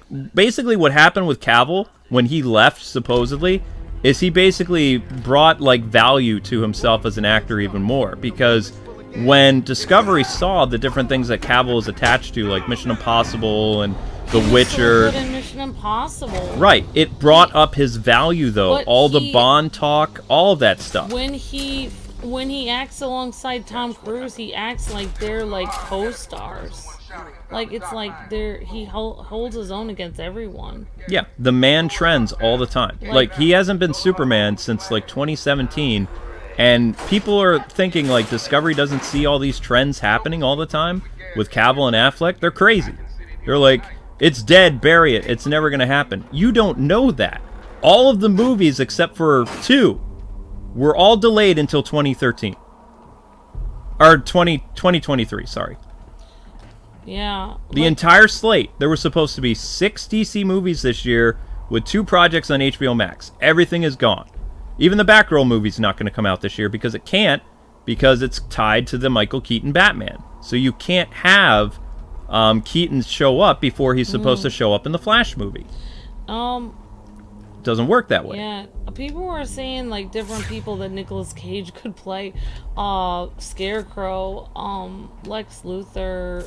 No, I can't see him as a Lex. I would see him as Lex, but that's because I'm a really huge fan of Nicolas Cage. I could see him as Lex, like, in the, like, they did Lex with, Lois and Clark, where he was, like, the super intelligent, like, older guy. Yeah, that's not what I was talking about DC, though. I was saying you have to get rid of the editorial department because they're the ones that allowed, like, things like DC Future State. You got to get rid of them. You have to get rid of all the troublemaker artists and, like, even the talented ones that are constantly fighting with fans on Twitter and stuff like that, because those toxic people have to go. Doesn't matter if they're defending themselves, they're not acting professionally, which is, you know, really going to impact how the brand is perceived. When I worked as a game journalist, I had to assign a code of conduct that whatever I did reflected the company I worked for. Yeah. Like, I couldn't go off the handle and yell at our customers.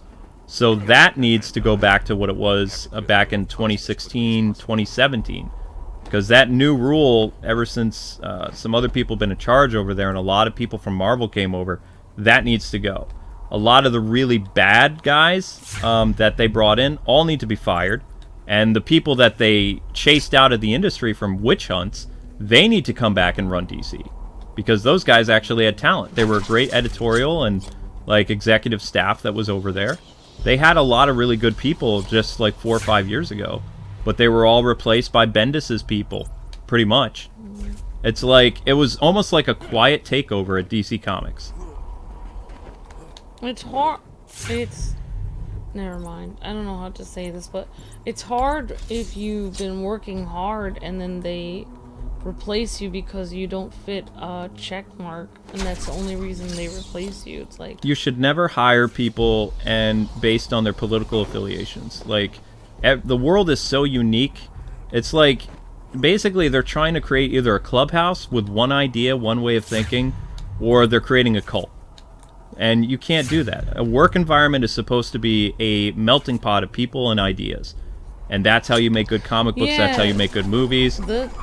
When you create echo chambers, you can't do anything. That's also why the stuff isn't selling, because if you only hire people that all think the same, then how are you going to sell to your audience of the entire world, and the entire world thinks all differently? Like, everyone in every state thinks differently, everyone in every country everyone and every political and different, you know, ideas, they all think differently. So wouldn't you hire people that are all different? Like, I'm talking about have different ideas, not all think the same. Like, so you can't just hire people that all agree on the same opinion, because your audience doesn't agree on the same opinion. Yeah, it's weird. I mean, I don't know what Discovery's going to do. Like, there was a rumor like 3 years ago that AT&T was going to chop up DC Comics and just be like, and that was back then when they were slipping a little bit in sales. That was back when Batman was still averaging about 150 to 160,000 books sold a month. They were going to basically chop up DC Comics and make it just only a what do they call it? Not graphic novel company, where they would have talented writers come in. This was AT&T's plan, and those people would come in and they would write like new novels, like a couple times a month. There would be no #1 or no monthly issues anymore, and it was a way for AT&T to reevaluate, because they're, you know, in debt to billions, and DC even then was bleeding money for them. Since they survived that like little ordeal, supposedly, they've cost even more money to AT&T and Warner Media. But it's all about getting high fives and, you know, preaching the message, whatever that message is. But that message doesn't make money. So David may reenact that idea that AT&T had, which was basically graphic novels, cancel the monthly issues because they're not selling. Also, it would make it very easy for their customers to find whatever stories they're looking for, because in order to find a certain Batman storyline, even to this day, you have to go from Batman to Detective Comics to Batman and Robin to Catwoman to Nightwing to Red Robin, and then collect all these different issues to contain that one storyline that you're going. Whereas what they would do, what AT&T's plan 3 years was, like, it would be like manga where all the stories are in just one graphic novel. Like, it's all continued through that, so you don't have to go from A, B, C, D, E, and whatever, and try to puzzle piece the different storylines so it's coherent, and you know, but yeah, and we'll see what they do. I thought Warner Brothers already buys stock in manga, or they have a manga company. Nope, they're gone. An anime company that they... Discovery went over the books and they got rid of Crunchyroll, which was stupid because Crunchyroll is going to be very profitable now. Oh, wow, that's like kind of dumb. Yep, they gave it back to Sony, because originally Warner Brothers bought it from Sony. Now Sony has it again. I thought they actually own an animation studio. Like, Nope. In Japan. Nope. Oh. They don't own any of that stuff anymore. They cut it all loose. Okay. They got rid of Crunchyroll. They got rid of Rooster Teeth. They got rid of one of their anime dub companies that was kind of a part of Warner Brothers. It's all gone. The only things they have left is stuff that officially has the Warner Brothers name on it, like when Discovery took over. They yeeted so many things. Oh wait, I have to scan Cash because. Do you want to know what people wanted to see in the next? Also, somebody said who would play Gordon. They have a Jim Gordon already. Who would play Gordon and what? And I thought we were talking about Matt Reeves a while ago. Yeah, Jeffrey Wright would play Jim Gordon in the Matt Reeves universe, and Jim Gordon would be played in the DC Cinematic Universe as J.K. Simmons. Yeah, they have Gordon's already cast for both Matt Reeves and the DCEU. I didn't know about the DC. Oh yeah, J.K. Simmons is coming back for Batgirl. Oh right. So they're two different. It's a multiverse. So J.K. Simmons is going to appear in the Flash too as a cameo. Yeah, so it's two different Gordons, because supposedly Matt Reeves' universe is all on its own, like hovering in the multiverse, like floating alone. Yeah, he doesn't want it connected to... He doesn't want to connect to anybody. Nope. Matt Reeves and Robert Pattinson's condition for doing the Batman movie was that it did not have to be connected to the shared DC universe. It's in its own separate reality. Alright, people really want to see in the Matt Reeves universe. Hush. A lot of Hush. Too soon. Two-Face, Riddler, which... We saw Riddler. Yeah, Riddler. Two-Face is a possibility. Black Mask, a lot of people want to see that. Although, my only concern with bringing Two-Face in is it would follow too much of Nolan's storyline, because they had a district attorney who died in both Matt Reeves' Batman movie and in Nolan's movie. Like, the DA was killed in Batman Begins, and then the DA that was introduced in The Dark Knight was Harvey Dent. So the DA died in the Batman, and the person who they could introduce in either one of the spin-off shows or the next Batman movie, they could introduce Harvey Dent. My only argument is, if they do introduce Harvey again, do not make him Two-Face in the second movie, because the parallels to The Dark Knight, Matt Reeves will never live down, and he needs and he needs to branch out and do his own thing. You could always have Harvey be in several movies as a good guy, where it almost seems as though he's not going to turn into Two-Face, and right when you start to trust him and you think, oh my gosh, they're best friends, they've worked together for so long, that's when you like do the Korean drama thing where you get hit by a car. Yep. Like right bomb. Right when everything is going perfectly, boom. Because you have to change how he becomes Two-Face. So why don't they just do like the old mob like car bomb thing?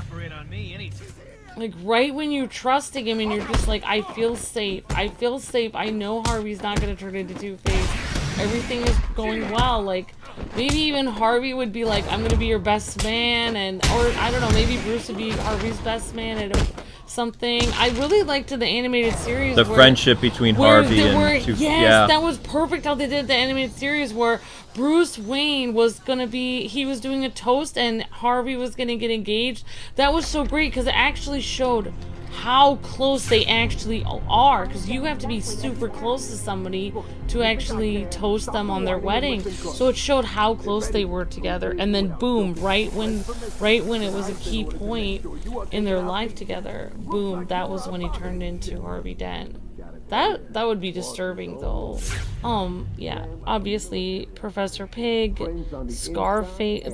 People want to see Scarface with the puppet. What I want to know is why. Wait, can I do more than one?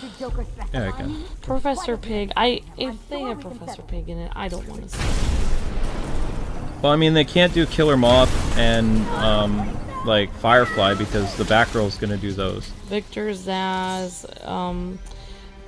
Yeah. I think really that Nicolas Cage could play Tony Zuko. I think he would make a great evil businessman. I think he could. I know. I just don't want to see. I don't want to see Nicolas Cage play a bad guy. Well, I mean, you're gonna probably get to see him play. What's his name? You're probably gonna get to see him as Superman in The Flash, like as a brief cameo. Which apparently Nicolas Cage dropped the bomb by accident. Does it matter how long I appear as the character? I mean, who says that during an interview? I still can't get over Antonio Banderas being bad because I love Antonio Banderas as a hero, and it's so weird to see him play bad guys now. That's what they do when actors hit their golden years. I don't like that though, because Antonio Banderas is Zorro. I cannot see him as a bad guy.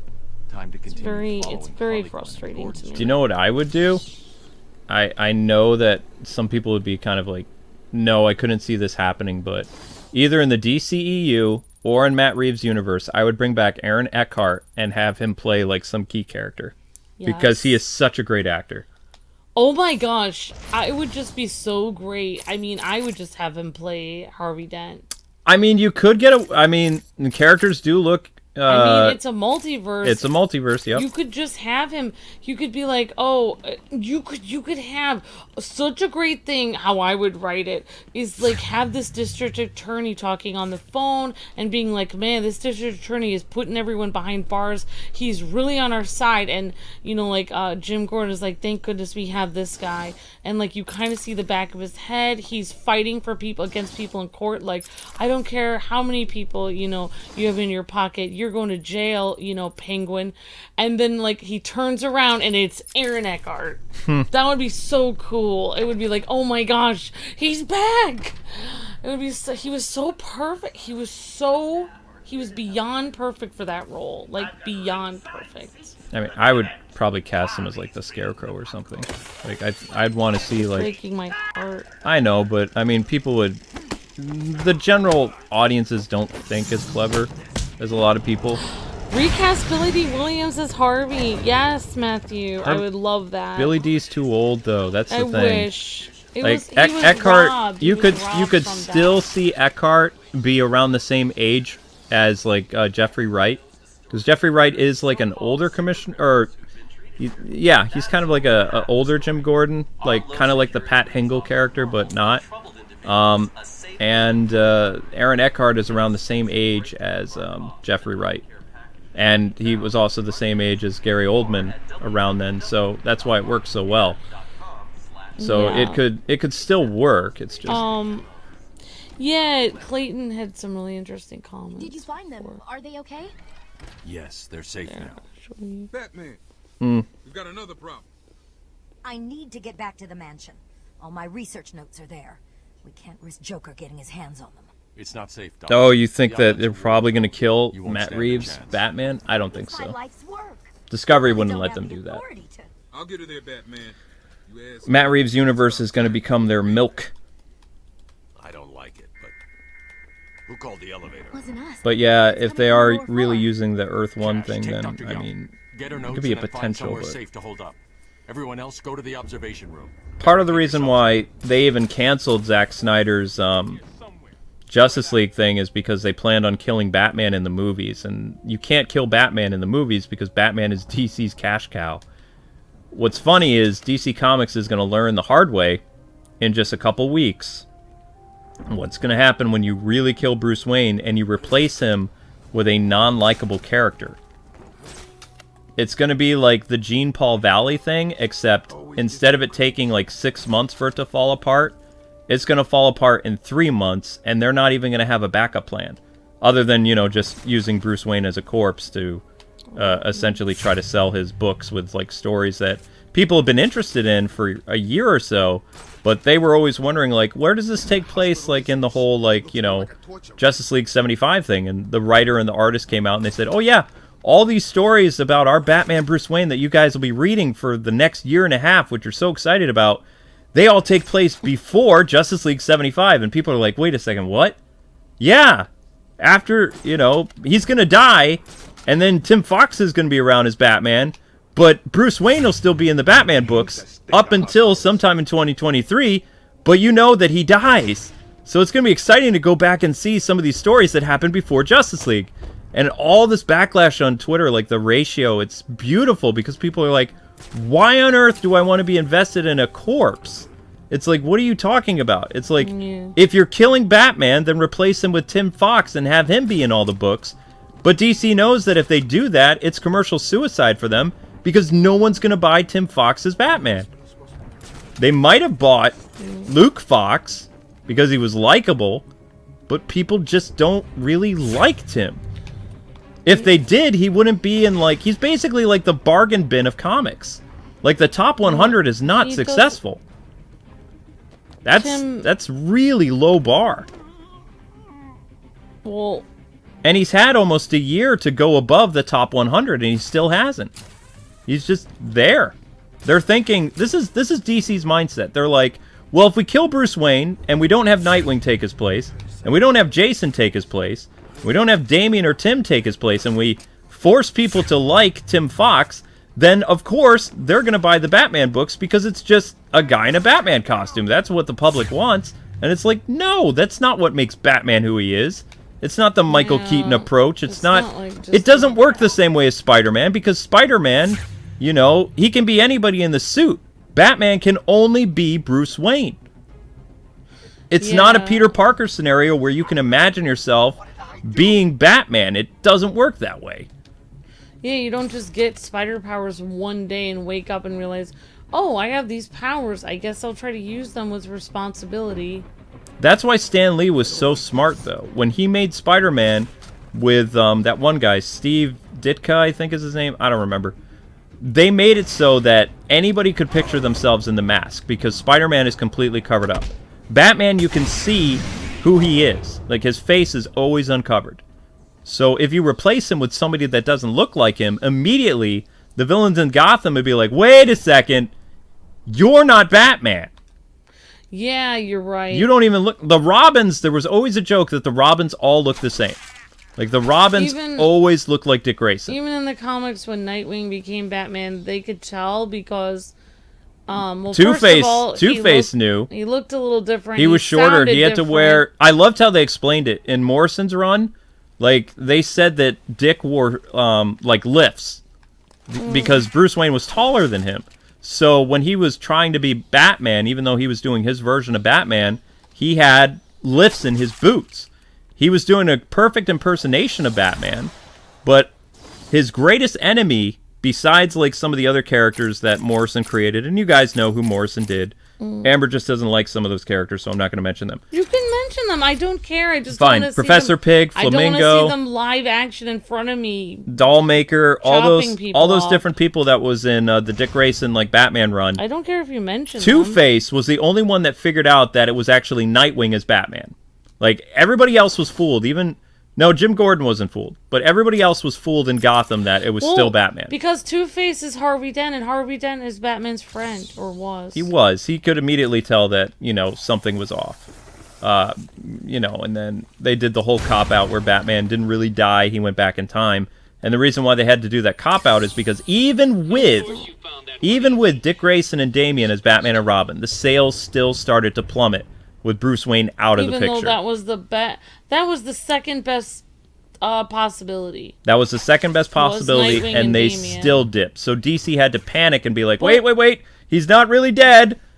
They were like seeing what the public was going to think about Bruce Wayne dying fighting Darkseid, which was a really cool death. And they're like, nope, wait.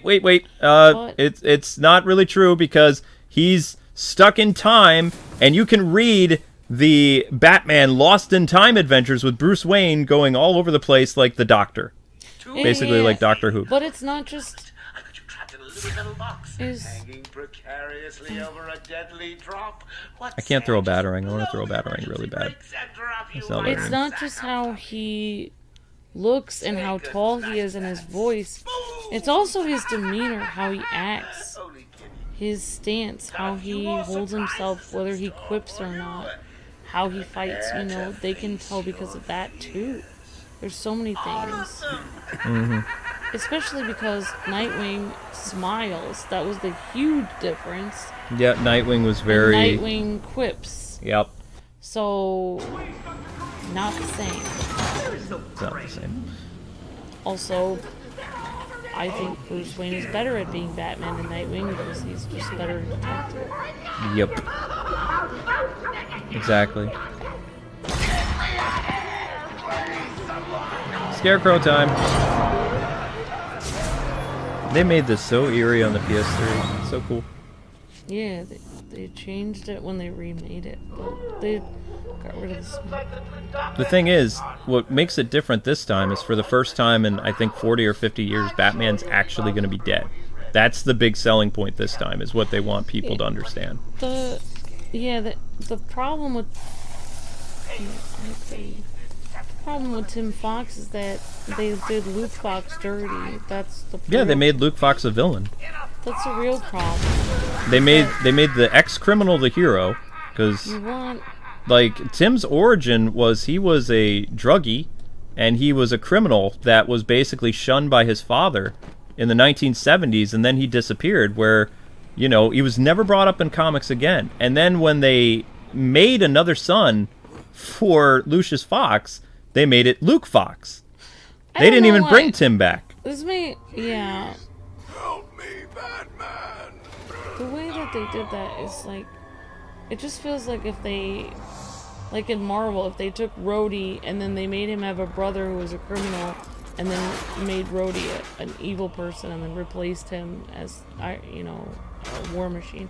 It's just so weird. It's like they just replaced Luke Fox with another brother of him who's a criminal, but then made the criminal really the good guy, and Luke Fox is really the bad guy, even though it's like, so Luke Fox works hard, tries hard every day, tries to do the right thing, tries to be a hero, but apparently they don't want that. They don't want someone trying to be a hero. In the Future State universe, they made him a corporate bad guy who works for the magistrate. Yeah, but that's not his origin. I know. That's not who he is. I know. Yep.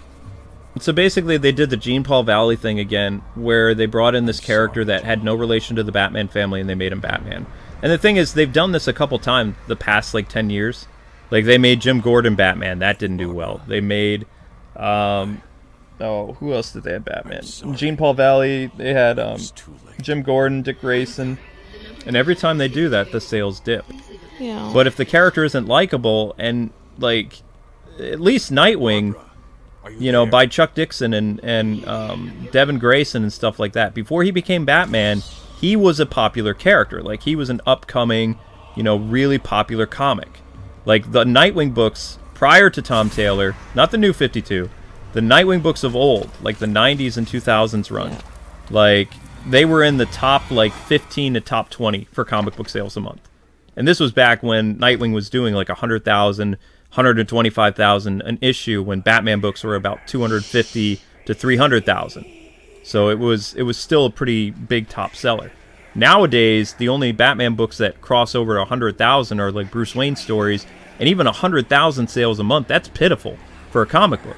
That's absolutely garbage compared to what it was just even in the, like, 2000, right around the time that the Arkham games were out. 2011, 2009. Like, the comic books, you've witnessed the decline, and people don't pay attention to it. They just keep making it worse. Like, you would think they would try to stick a Band-Aid on it and trying to appeal to their user base, but they keep finding ways of ticking off their install base with no, like, replacement. Because the people on Twitter, all they do is they like and retweet things. They don't buy things. They don't support things. They just, like, they like the message, and, you know, they like patting themselves on the back, but when it comes to actually financially supporting a company, which their cult actually has a decent following, they could actually support DC Comics, but they don't. Yeah, they could. And they are a cult. They could do it, but that's very strange, because you'd think if they really cared about their cause, they would support it financially. Exactly. Which is weird. But they could have, like, the vacuum of actual comic book peoples that left, like pull listers, they could have pulled DC out of the ground like 4 or 5 years ago, but they don't. You had a lot of really interesting comments about who would play Mr. Freeze, but some of the actors I didn't know who they were. I don't know actors. But Bruce Willis was brought up. Too old. I want Mr. Freeze to be around the same age as Jeffrey Wright and all those other things. It's nicer to have a character that's around the same age as, like, Commissioner Gordon and Matt Reeves is Batman and things like that. You don't want somebody that's going to be... I think Denzel Washington would have been a great Mr. Freeze like 20 years ago, but he's too old now. Too old. And I don't know any upcoming actors. So, I mean, you know, They mentioned some people they thought would be perfect, but I can't find those. Personally, as happy as I am that Brendan Fraser is in the DCU as Firefly, I think he's too old. I think that, you know... They're just giving him a break. They're just giving him a break because he's a talented actor, and they can cover up his face. And people are going to watch it because Brendan Fraser is in there. They love Brendan Fraser. I love Brendan Fraser. Brendan Fraser. But I think he's too old. The guy's pushing like 50-something. You know who's too old is Michael Keaton to be in this suit, to be honest. Watch the Protege. Watch that movie, Michael Keaton, The Protege. Morgan Freeman is Mr. Freeze. He's too old. You know what? I did watch a scary movie with Michael Keaton in it, in which he was a bad guy. It scared me really bad. Do you know who would make... The McDonald's movie, where he was the corporate guy who took over it from those McDonald's brothers. That was scary. He was mean. A young, upcoming, talented drama actor that I know of that I think would make a great Mr. Freeze would be Michael B. Jordan. I think he could do it. Yeah? I think he would work as Mr. Freeze. I think he could even handle the whole tragicness of it, and we've seen him do a lot of stuff with the Creed movies. I think he would make a great Freeze. Well, he was the guy who... Even though he's going to be Val Zod, you could make the same argument... Wait a second. You can make the same argument that, well, you know, Brendan Fraser plays Robot Man in Doom Patrol. If it's really a DC multiverse, why can't DC actors have multiple roles as different characters in the multiverse? So yeah, Michael B. Jordan could still be Val Zod in his universe, but also it would bring attention to his Superman movie if he was Mr. Freeze. Because it'd be like, hey, He's in Matt Reeves', Heart of Ice movie, which is going to be amazing, but at the same time, you can check him out as Superman, as Val Zod, on HBO Max. Just like, it really feels like kind of the HBO Max movie with Brendan Fraser. They're kind of doing this thing where, hey, this actor is already in the DC universe, but this is another version of how that character looks in another part of the multiverse. I think that's brilliant. Yeah, I was gonna ask. He played the rival, Killmonger in Black Panther. Yeah, but he's dead in that, so... I know. Oh, you're right. So he did die. Yeah. So he's not really in the Marvel Universe then. Oh, crap. And he was in some other stuff. Yeah. Obviously. Yeah. Thank you for the super chat, Big Sharks. And at the end of fear, Oblivion. Have you checked out Batman Imposter? Batman Imposter. I don't know what that is. No, I'm not reading any current Batman stories because I know the character dies, and like many people, I don't have an interest in reading a corpse. It doesn't interest me. Mark Strong would be a... Yeah, that's the character people keep saying, or the actor, Mark Strong. I don't know who that is. I don't know who that is.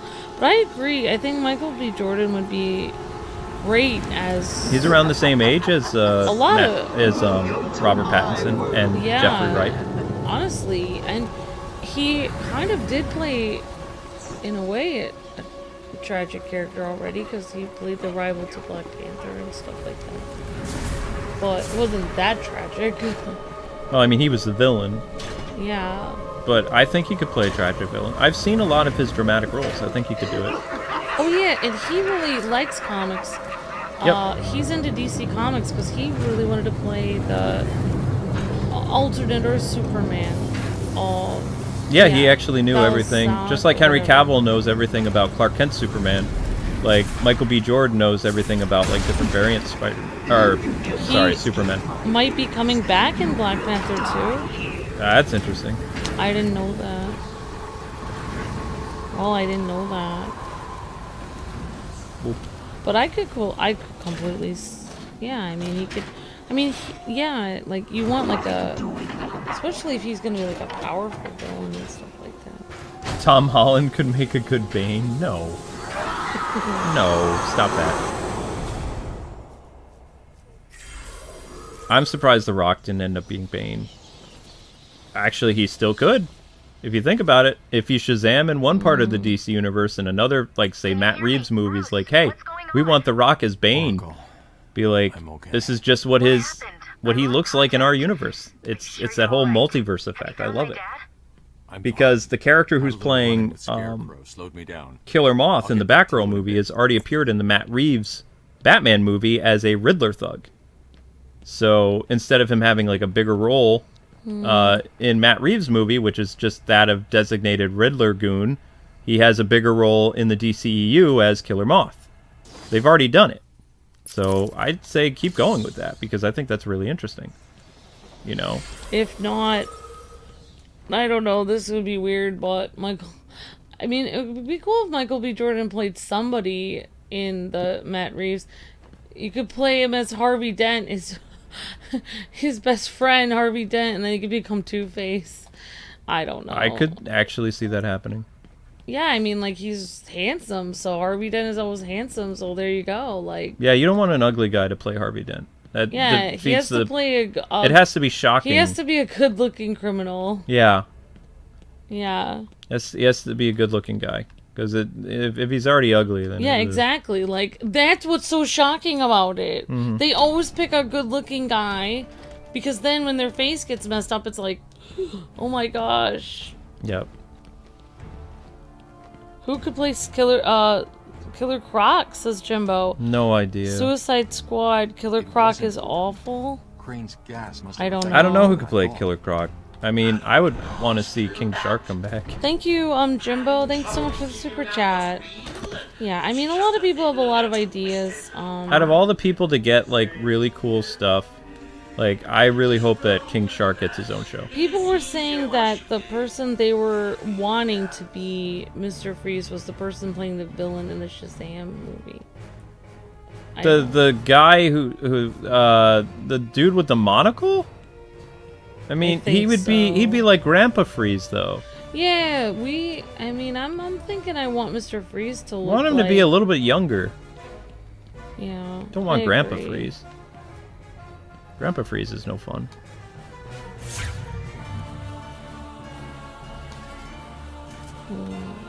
Oh, I went the wrong way.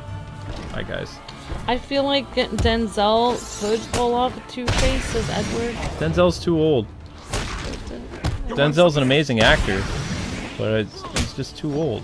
Well, I wish Denzel Washington would have been. He should have been in Nolan's universe. He should have been. He should have been his own solo. I personally think Jon Stewart movie. I think that Keaton is too old to replace Ben Affleck. It just feels so weird. I agree, but I'm not allowed to say anything against Keaton in this household. He should have been. They really should have done the Batman Beyond thing. They really dropped the ball there. They should have had it exactly the same as, Terry McGinnis. It shouldn't have been replaced with Batgirl. It should have been exactly like the Batman Beyond show. Of course, I haven't even watched the show, but it should have been a comic book accurate, show accurate. It shouldn't have changed it at all. The problem with what was happening prior to Discovery coming in is you had three branches of Warner Brothers that are basically fighting each other all the time over ideas. You had Warner Media, Warner Brothers, and AT&T. Oh, sorry, no. Warner Media, AT&T, and HBO Max. You had three heads of a serpent that were fighting each other all the time, over different things. HBO Max and AT&T wanted Batman Beyond with Terry McGinnis and Michael Keaton. Then you had WB Warner, or Warner Media, with Toby Emmerich and Walter Hamada and all these other people that want to use the Batman Beyond thing, but they want to put a woman in place of Terry. And then it became the Terry McGinnis Batman Beyond idea, but then it became the Batgirl Year One pilot. See, that's the whole problem, is once you change one aspect, then you start... So you had traditional people wanting to do stuff, and then you had people that just completely fell off the rails. That's the problem, is you think well, it won't make any difference because I'll just change one thing. We'll just make them from a man to a woman. No difference at all. But in reality, there are going to be a lot of differances because Arnold Schwarzenegger is Deathstroke. Because as soon as you change one thing about it, it's going to change everything else. You change Terry McGinnis to Batgirl, now you really can't have Batman be super hard on Batgirl, otherwise it's going to look like he's a complete jerk. Because It'll make him look like a misogynist. Because he's going to be yelling at a girl. And that's why I feel like... That's why this whole thing doesn't work. You can't just swap characters randomly. Nope. You think you can, but you actually can't. Because this day and age, Hollywood is, if you have a guy who is basically either you have to make the guy either a super jerk, so they're going to make Keaton look like a total tool who's really mean to girls, or he's going to be a super wimpy guy who basically has the girl push him around and he's just kind of oh, I mean, there aren't really a lot of choices with that, because you can't, in today's society, there is no way, based on the person who wrote the script for Batgirl, is going to allow Keaton to act like Michael Keaton's Batman. That's part of the reason why Michael Keaton's Batman is not 89 Batman. He's a completely different multiverse Batman. Yeah. Because in this day and age, you can't have that hardcore Batman from the 80s and 90s come back, other than in the Flash movie, where he's going to basically get retconned or combined with other versions of variant Batman, because it doesn't work. And so as soon as you change that one thing, then you're going to have to change small things around that one thing. And then after that, you're just well, we changed all this. We might as well change this idea. Now we changed this. We might as well add stuff from our weird roommates in this weird Batgirl comic. Now we changed this. We'll add this. So eventually, the entire movie is changed. It goes from, I'm going to change one thing to, well, we changed that, why don't we change this? So now it's it's not Batman Begins anymore. You said it would be, but it's not. Once you change one thing, that's why, because of this, the best thing to do is just go exactly what the comic book said, because the comic books that everyone likes, it's ironic that a comic book company that sells comics that everyone loves, people love Batman, and people have loved DC Comics for years. It's ironic that they don't know what story to choose when they have all these stories in front of them in comic books that have already worked, but they refuse to go exactly by the comics that people have already bought. This is why... If people have already bought the comics, then you know that people like that story. This is why the Discovery thing works so well, is because you have a company, for God knows why, is interested in DC Comics, but they're not interested in the DC Comics of today. They're interested in the DC Comics of what's going to be considered yesterday. Bruce Wayne Batman, Clark Kent Superman, and they understand the appeal of these characters. So they're going to want to do a lot of stuff with these characters as Bruce Wayne as Batman, Clark Kent as Superman, instead of like all the stuff that DC Comics is going to be pushing like the next year. Discovery, for more or less, is just going to ignore everything happening in the comic books. You're not going to get a Black Batman movie anytime soon, maybe 20, 30 years from now. But if Warner Media was still around, they would try to fast-track that in 5 years, which would be an abysmal failure because people aren't ready for it yet, because the guy needs to build up some type of fan base, and he doesn't have it. He's just some guy in a batsuit. Discovery, they're traditionalists in that sense, where they see the possibility of brands if handled right, and it's going to be a very interesting time to see what they do. At the same time, you know, I don't know. It's going to be both a roller coaster, and it's going to be terrifying, because you don't know what the future of DC Comics is going to be. You don't know what's going to happen to a lot of projects that are currently in development, you know? Yeah. Like, for instance, Quixote, the guy who was supposed to be doing that Black Superman movie, he did not turn his script in when Discovery told him to. Michael B. Jordan did, but the other guy didn't. Like, the anti-American guy did not. So, I mean, either his project is on hiatus now, it's canceled, or no one knows what happened with it, because he didn't hit the deadline of December. J.J. Abrams and him did not make it in time for that project. So, I don't know. Alright. No. Oh, we already wants Dr. Young's login. Never mind that. Get behind me, now. It's Bane. Bane. Imagine this transformation in a movie. Well, not Titan Bane. I don't really like Titan Bane. Titan Bane is weird. Cut me down. Who did this to you? Dr. Young. Would you have Joker in a third Batman movie? No, I'd have him in a fourth. Too soon. Yeah. Scott Eastwood as Two-Face? I don't know what he looks like. Wait, the guy from the Suicide Squad who died? Was Clint Eastwood's son?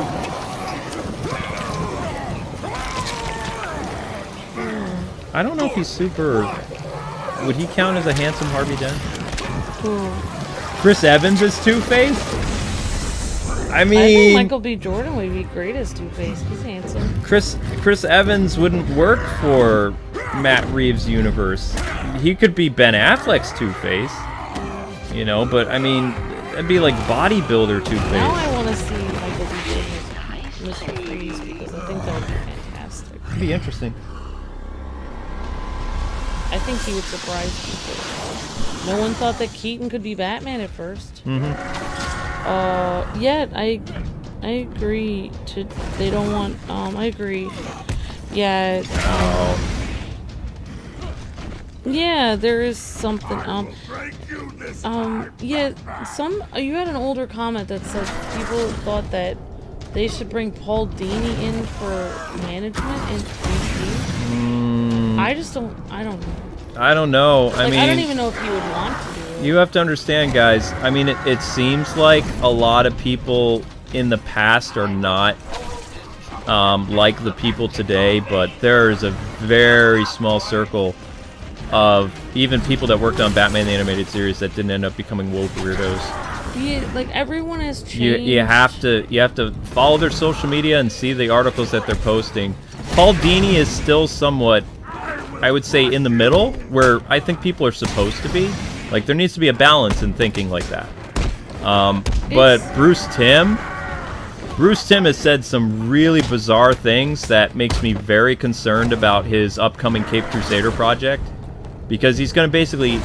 He's doing a Batman the Animated Series thing, but he's doing a Batman the Animated Series thing that takes place in the 1940s with 2022 modern thinking. Which, when they use terms like modern thinking, that's when your little red lights are supposed to go off. Like, that's when danger, Will Robinson.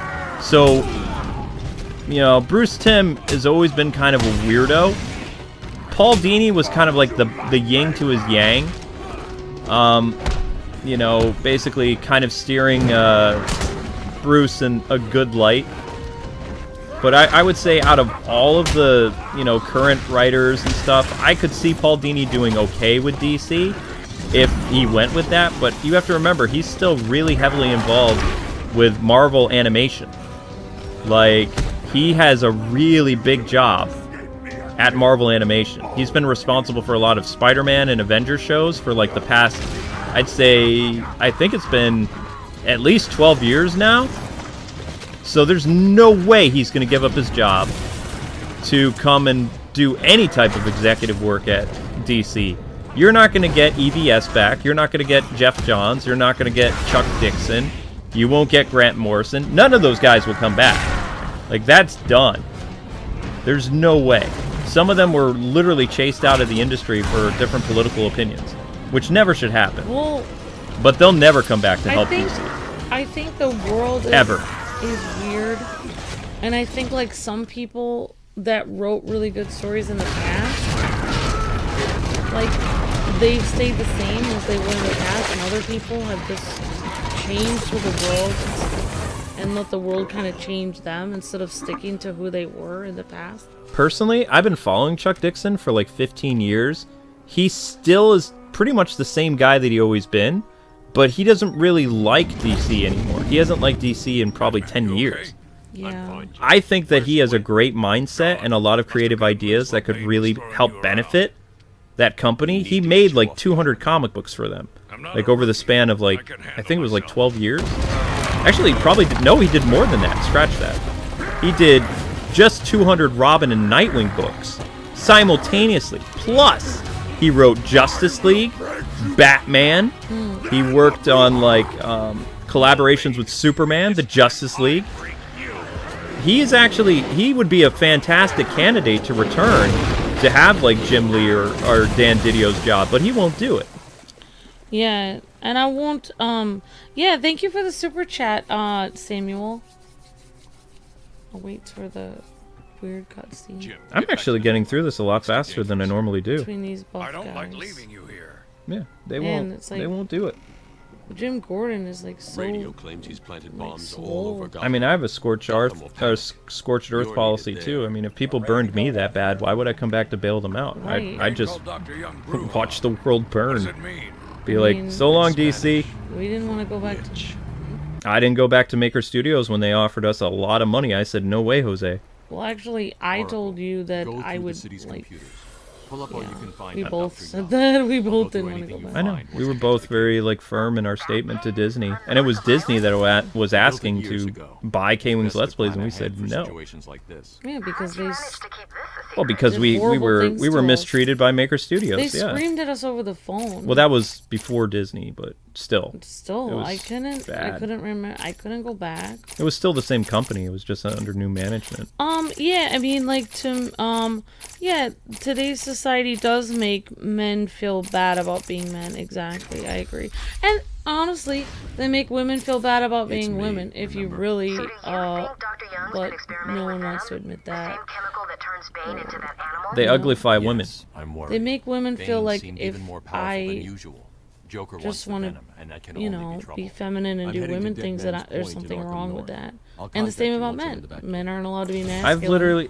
I've seen the change. There's very few comic book ladies that actually still look like female fatales, like in comic books, because they say, you know, we can't have the male gaze, so they basically go and they hit the women with the ugly stick. A lot of them. Look what they did to the Captain Marvel comics in just like the past 10 years. Carl Danvers looked like, you know, pretty, I wouldn't say supermodel, but she looked like kind of a normal woman. Now it's like, it almost looks like a dude in pants. But her recent issue that they were parading on Twitter, I think it was like 2 weeks ago, the art looks terrible. It doesn't even look like they're trying to make like female anatomy anymore. Yeah, it's like the whole thing with Keaton and him having to be harsh on Batgirl as a trainer.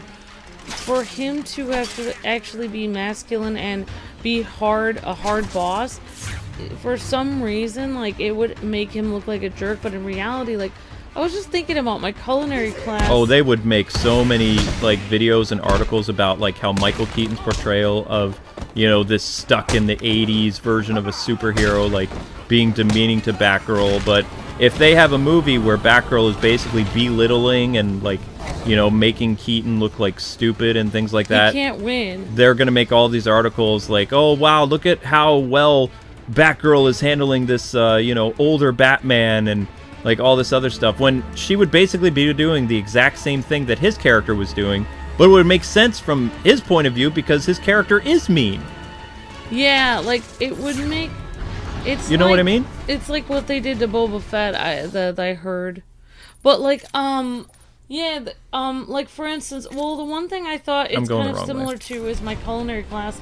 Like, a long time ago, they said mostly, like, men would be in the kitchen because it was such a hard working environment. So, you know, to be yelled at and stuff. So they said they're trying to... I remember a lot of chefs in my culinary class saying how they've had to go through all these training programs to learn how to deal with, you know, be kinder to women in their kitchen. I know. And, you know, I did notice that... I found a cave entrance, and over the years, like, some of the chefs that were, like, really mean to the guys in my class, when they were talking to me, they would be a little nicer tone with me. But I think that's just natural how guys are. They are a little kinder to women. They aren't as tough sometimes. And that's not necessarily a bad thing. But I think it would be really hard for Batman to be like that, because Batman isn't a regular guy. I mean, I hate to say this, but Batman is not a nice guy. Yeah, he's not like... He's a tortured soul. The chefs in my culinary class, they're pretty tough, but they're not like Batman. Batman is crazy. Like, I cannot imagine him being nice to Batgirl. Like, you know, that's all I have to say. No, I mean, he wasn't really nice to Robin either, but that's the problem when you deviate from the source material and you try to, you know, do like modern day stuff, and you bring back the problem I have with Keaton being back is I know I can feel it in my bones that they're gonna screw it up. Like, they did justice to Andrew Garfield and Tobey Maguire and they treated them well, and just to understand that probably Keaton is not going to get that same respect, except maybe in The Flash. It just, I don't know, it just really makes me upset. You know how I would write it? I think I could fix the problem, but they probably didn't do this. I think I would show him, like, yelling at, like, Dick Grayson, like, and training him, like, super hard and being super tough on him. And then, like, Batgirl comes in and he's about to yell at her, and then he's like, and then he tries to can't yell. He goes easy on her a little bit. Does like this awkward like routine. Maybe she would be like freaked out, like he's gonna scream at her, and then she would be like, and then he'd be like, and then he'd be like, okay, I'll try to be nice to you. Like, so they would see that, yeah, he is super tough, but he's trying to be nice to her since she's a girl. But then, I mean, that's what he did with Vicky. Yeah, exactly. But that would actually be how I really think in an actual real situation, like my culinary class, that's actually how I think a guy would actually act. I really think. But even if they did that, then they would be like, why is he going easy on her because she's a girl? It's like, because otherwise you'd flay him alive on Twitter. And also, otherwise he would be, you know, he's trying to... It's like, men cannot win in this today's society. No matter what they do, they are going to be, like, judged. Or it doesn't matter what they do. Yep. Anything any the fans, choice that you make will be the wrong one because you are a man. That's just how it is. Yep. And the fans are gonna, like, just, you know, theoretically, they'll be perceived as, if you liked Keaton's Batman in the 80s and you not necessarily behaved like that, but you viewed this person as a hero because of how we portrayed him in the movie, now you're a toxic person, you're bad, and all this other stuff. But that's what they do. They write all these insane articles. Even now, I remember there was like 6 months ago, there was an article about Michael Keaton's Batman that we hope we don't see the Batman return from the 90s. We want Michael Keaton to be like more of a progressive champion. And I just like threw up in my mouth when I was reading the article, because it's like, that's not who his Batman was. his Batman was completely different than what these so-called journalists and other people are perceiving Batman to be. You know, they don't understand why it was so compelling for Tobey Maguire and Andrew Garfield to come back in character, and that Marvel handled their things better. Yeah, I think in today's society, I think it was a huge mistake to have Batman train Batgirl. I think this is like a live, like, Twitter bomb that's about to explode. Like, no matter how they handle Well, it's not going to come out this year, but they still have time to kind of fix things. I just think it would have been better if they had it been Terry McGinnis, or if he had trained any Robin, any guy character, because I just think that him training a girl character is just, there's no way you're gonna win this. Like, this is just too hot a subject to handle. Did you know that there are actually articles about the Arkham Batman written by women that say they don't like how this version of Batman is like a misogynist because of like how he acts? Which version? This version. They have articles about the Arkham franchise and how it doesn't work in the year 2022. What has he done misogynistic? Just how he talks to people. How is that misogynistic? I don't know. Well, I don't understand. I don't see him hurting any women here. I don't. He's just talking about you. Well, the fact that he hits Harley, the fact that he talks bad to Poison Ivy, the fact how he talks to Oracle, they love to just poke fun at things that happened. And they're like hoping that Gotham Knights won't be similar to, you know, that toxic male persona. It's not. No, it's not toxic male.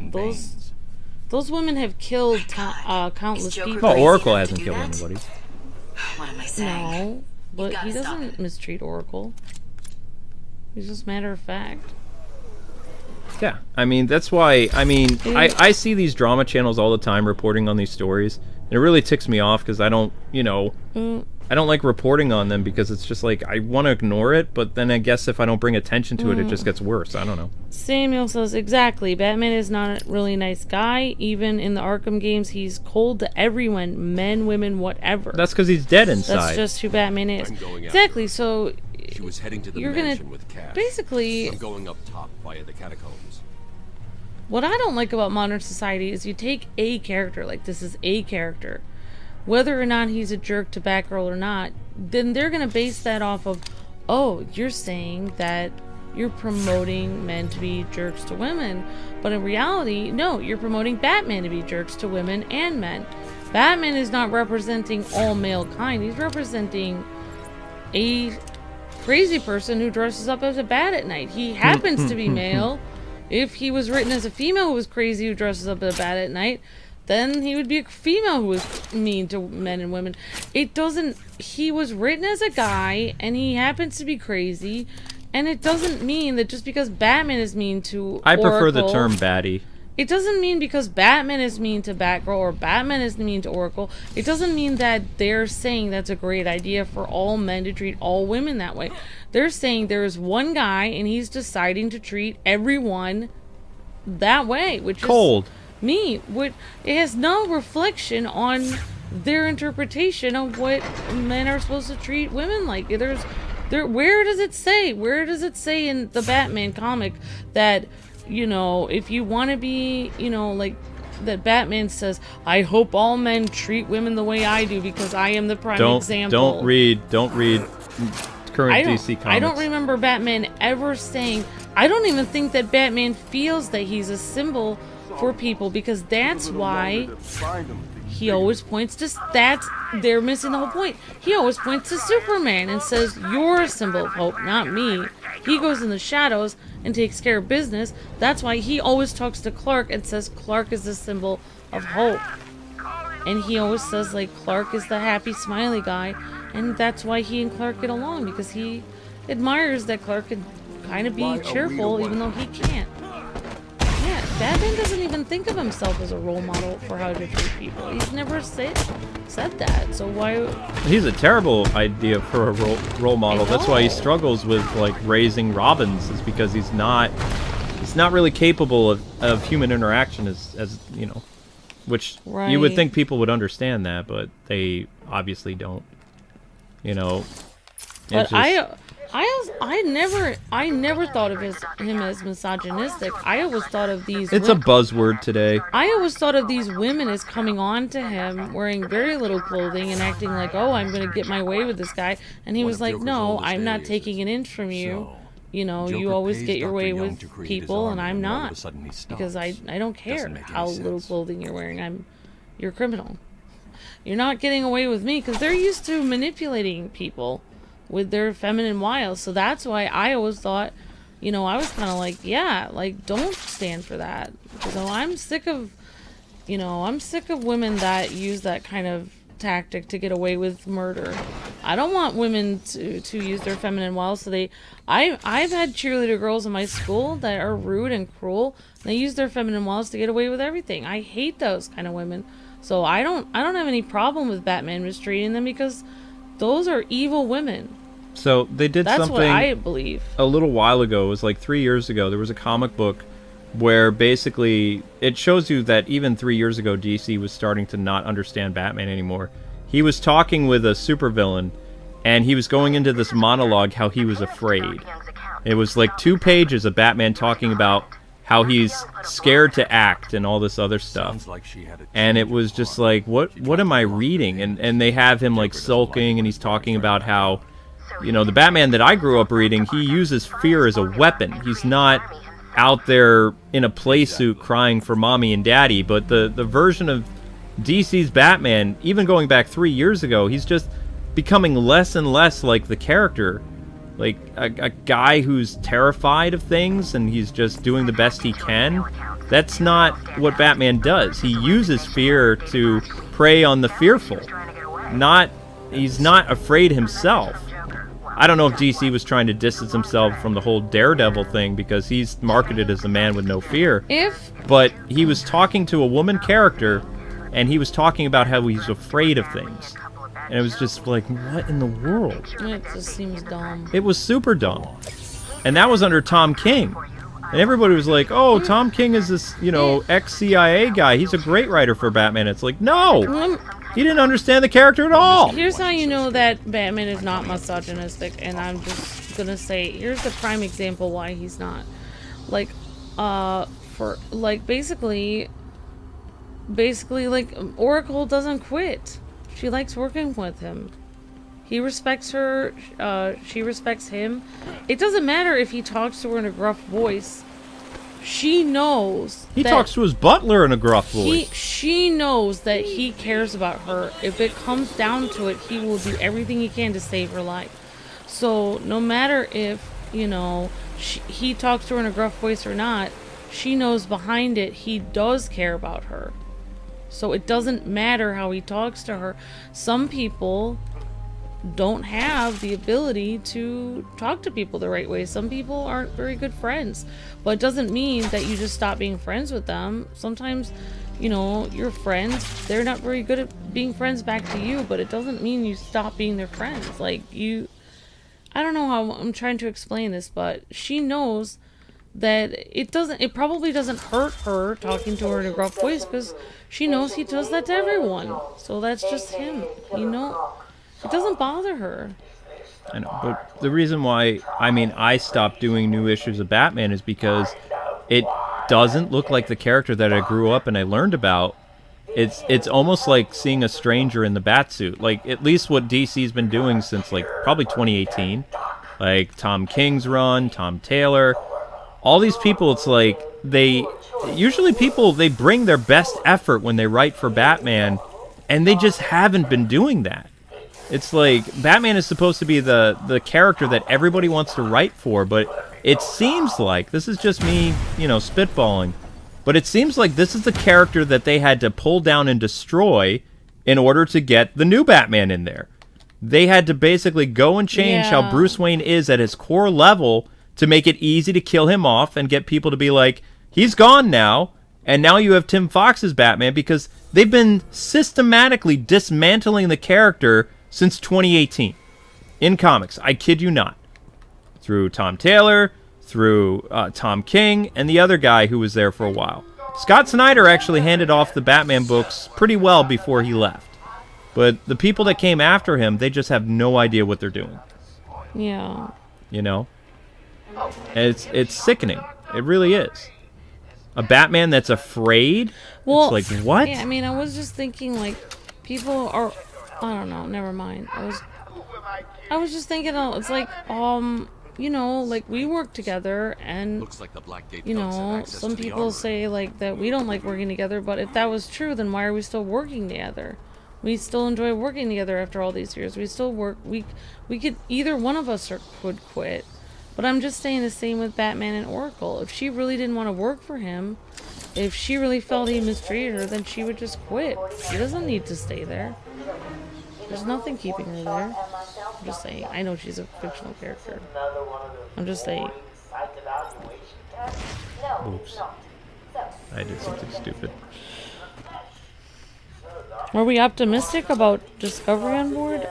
Yeah, pretty much. Yeah. I mean, I'm based on what the Discovery CEO has said. He's mentioned Bruce Wayne and Clark Kent by name. He doesn't really like the current run of DC Comics, so he's not going to go out of his way to promote Jonathan Kent or Tim Fox. He doesn't view those people as, like, you know, really good iconic replacements of Batman and Superman. Yeah. They're just kind of like interns. Yeah, exactly, Samuel. He treats everyone the same, so he's not gonna change. He doesn't have the ability. He doesn't have people skills. He doesn't have the ability to try, except for, see, in the animated series, Batman had a fake personality. Bruce Wayne. He would be on the phone with, like, senators and stuff and talk to them. But in reality, there's no way he could keep that up for very long because that was completely fake. So, like, after a while, you know, Alfred and Oracle and everyone would know, like, hey, you're obviously talking to me in your weird fake voice. So, you know, it would just be weird. Like, there'd be no if he talked to Oracle in his fake happy voice, then she would know that he's just being fake with her. No, DC already ruined DC characters. DC, like, your hope for DC to go back to how it is, it's going to take, or how it was, I don't even know if it can ever go back to how it was.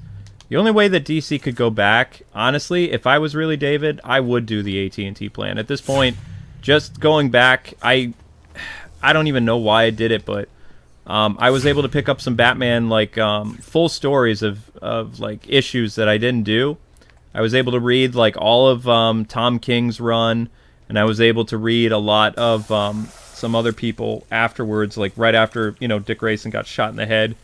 And it's like, just reading Batman's inner monologue from 3 years ago, it feels like the writers that they got just didn't understand Batman at all. It's like they were inputting their own lives, their own thoughts. Like, especially Tom King, not to dismiss his service, you know, he was ex-CIA, but it feels like his Batman was him talking. Like a guy who has a lot of psychological issues. You know, post-traumatic stress, all this other stuff. I get it. He was in war and stuff like that. Cool. He shouldn't be writing Batman because basically he's turned Batman into Captain America. He's not Batman.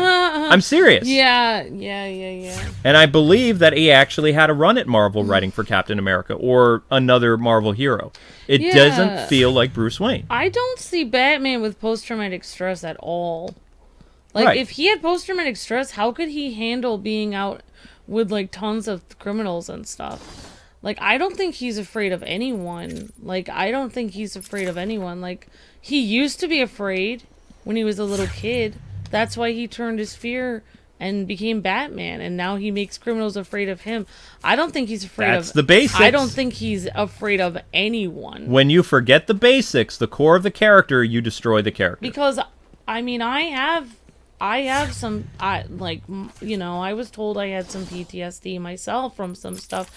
And if you have PTSD, then you hear, you know, certain sounds or certain things that remind you of something, and you cannot handle yourself. You have to, like, leave immediately. So, like, if that was true, that he had PTSD, he would not be able to handle anything. Anything could trigger him, and he would have to leave. How would he be able to handle himself in any kind of, you know, environment with all kinds of toxins and thugs? And he would be freaking out all the time. There's no way he has post-traumatic stress. The guy is a rock. There's no way. He doesn't. He's fine, and he didn't really need a counselor or anything, because you know who he had help him keep stable? Alfred. Well, they Alfred, killed Alfred. Well, that's stupid because Alfred is kind of his rock. Once Tom Alfred King is his killed family. Alfred, like they started to really tear down Batman's foundation. Well, see, that's the problem. Is Alfred keeps Batman from going crazy because Alfred tells him every day, like, keeps him remembering who he is. That he's Until what Bruce. issue is Batman still good to read? Stop after Scott Snyder. Like, don't read Batman after Scott Snyder. Like, the Rebirth run, it partly is good, and then it just falls apart. Like, it just completely falls apart. It'll make your head spin. Like, Batman's inner monologues, Batman being afraid of things, Batman, like, being careful how he talks to people. All kinds of weird stuff. Basically, the authors of these comics, since 2018, are living out their comic book fantasies through these iconic characters, which they should not be doing. They shouldn't. It's not about them, it's about the characters they're writing, and they've lost sight of that. Yeah. I mean, personally, I prefer reading Batman comics from, like, the 80s, 90s, the 70s. The 70s especially because of the detective elements. I love doing lores and all that other stuff based on the Bronze Age of DC Comics, which was peak for detective thrillers. There were some good 2000s Batman, like, we'll say detective narratives, like, really high on that. But they've lost track of a lot of stuff. Just because you go through a traumatic event doesn't mean you get PTSD, though. Like, everyone goes through trauma. Some people heal from it, some people don't. Some people, like, PTSD, people get other forms of trauma than just PTSD. Like, whoops. Just because you go through a hard thing in your life doesn't mean you get PTSD. PTSD is a disorder that's it's a mental illness. It's not a disorder. It's a mental illness, but it's very bad. Like, hardly anyone, like, unless you've gone through a war, you don't generally get it. War, or you survived, like, a near-death experience, like, where you know, car accident. People are saying he could have had PTSD from his parents died in Crime Alley, but I don't think so, because if he had it, then when he was out in the field, it would have gotten him killed. Because they actually, in the 70s, they went over that with one of the Robins. Like, Dick Grayson was recovering from some type of trauma, being shot by Two-Face, and Batman fired him. He had time. I really think that Batman had time to heal because of Alfred. Fear is not your friend if you're doing this line of work. It will get you killed. And that's why 70s Batman fired Robin. There's no way to explain why, but some people are stronger than other people. Some people go through worse things than other people, and they don't come out with any... They don't come out with a psychological illness. They survive. They heal. They become a whole person, and they don't have psychological issues where they have crazy issues where they have to, like, can't deal with it. Some people go through not as much stuff and they end up with PTSD from not as much. It depends on the person and how strong you are and if you're able to heal from what you went through or not. It just because some people go through horrible things and they heal from them and they recover. Because the human spirit is amazing. Humans can recover from unbelievable things. And that's why Batman is so amazing, because because of his inner strength and his determination, he's able to get through anything. That's why he's the only one on the Justice League, really, that doesn't have any powers, because of his human strength. He doesn't have any special powers. It's just all in here, his mind. His mind is his greatest weapon. It's his mind. That's why everyone likes Batman, because there's basically, it's saying that if you put your mind to do it, you can do anything. You have the capability to do things if you just put your mind to it. It is possible. Now, because Batman suppressed so many things during Grant Morrison's run, he did go crazy with the Batman of Zur-En-Ah, which was a failsafe to deal with, like, somebody trying to take over his mind. And that Batman, you know, all his greatest fears came out. and he couldn't function. Basically, he found a way of suppressing like all his, you know, human emotions in order for him to do what he does. If he gives in to fear, if he gives in to doubt, then he can't be Batman anymore. He is a liability to not only the people he's saving, but the people he's working with too. You just can't. It's impossible. So the fact that Tom King and Tom Taylor write this, like, I wouldn't say too humanized version of Batman, because Batman's always been very human. Like, he has like kind of a soft side to him. But the fact that they would just forget the basics or completely ignore the basics is just, I never understood it. And that's why I could never really do a lore on that character, because I personally don't acknowledge that version of DC Comics. Like, for me, Batman's been gone since pre-Flashpoint. Yeah, someone asked, well, then does Cap have PTSD? I don't think he does. No, personally. Captain America doesn't. He's able to deal with it. Yeah, I think Bucky does. I think that Captain America is very strong mentally. Yeah, Bucky has it. Bucky, in fact, I believe they dealt with some of that for Bucky when he was Captain America. Like, briefly in either the 90s or the 2000s. Because, I mean, Bucky was tortured. Bucky, like, you know, fell to his death almost. And then he was abducted by the Russians and all kinds of stuff. Whereas Cap had a lot of stuff done to him, but it just wouldn't... He wouldn't let it get to him. Until there's been some writers over at Marvel that have completely changed Cap's, like, fundamentals over the years. The guy who's writing the Superman thing that wasn't turned in for Discovery, Quixotes, was a super anti-American guy that wrote for Captain America. I mean, how does somebody get a job like that? You're writing for Captain America and you hate your own country. I mean, how did somebody think that was a good idea? I don't get it. Like, these are just basic questions I've always asked myself about the United States, like, comic book industry. Why would you employ people that hate comics? It doesn't make any sense. It's like you essentially hired people that destroyed your own industry, and then you complain about your industry doing badly when you're the ones that did it. Like, you set the destruction in motion. It doesn't make sense.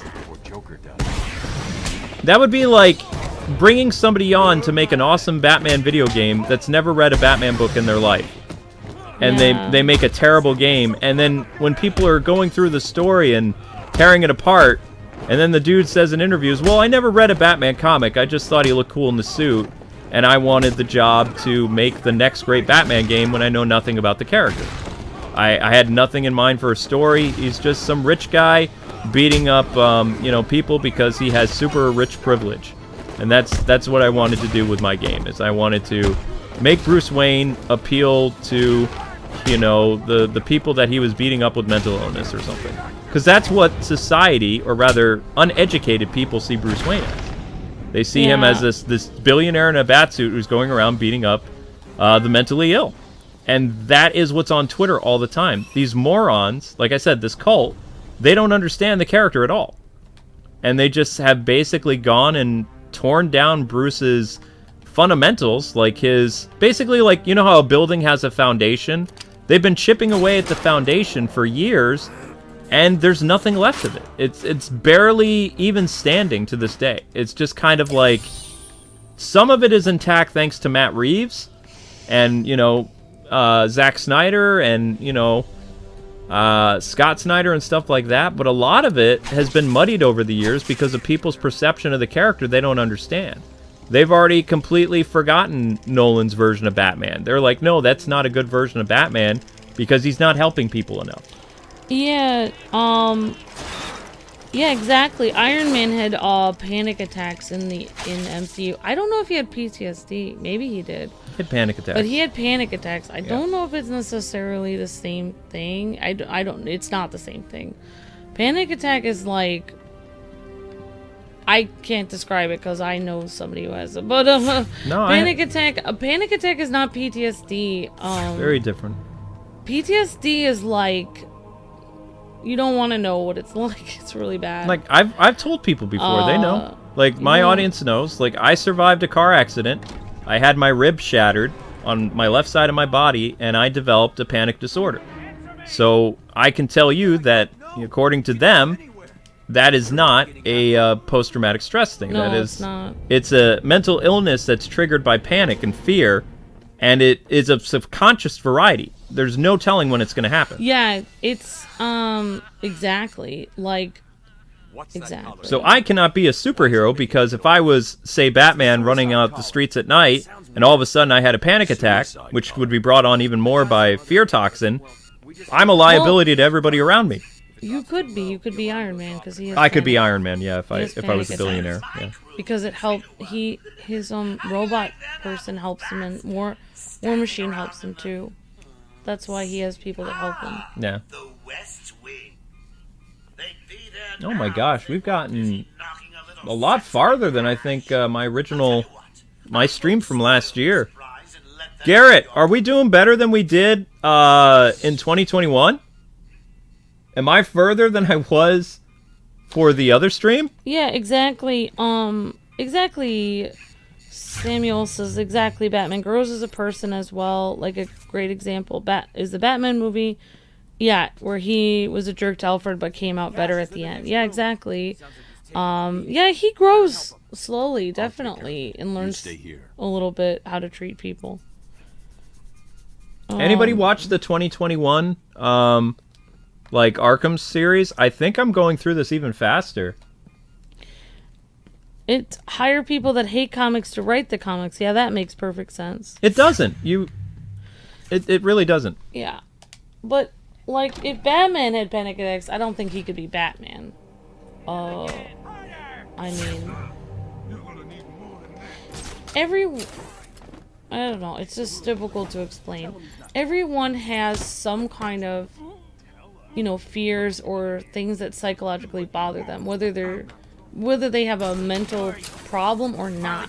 Everyone has certain things that are hard for them to deal with, like grief and pain and stuff.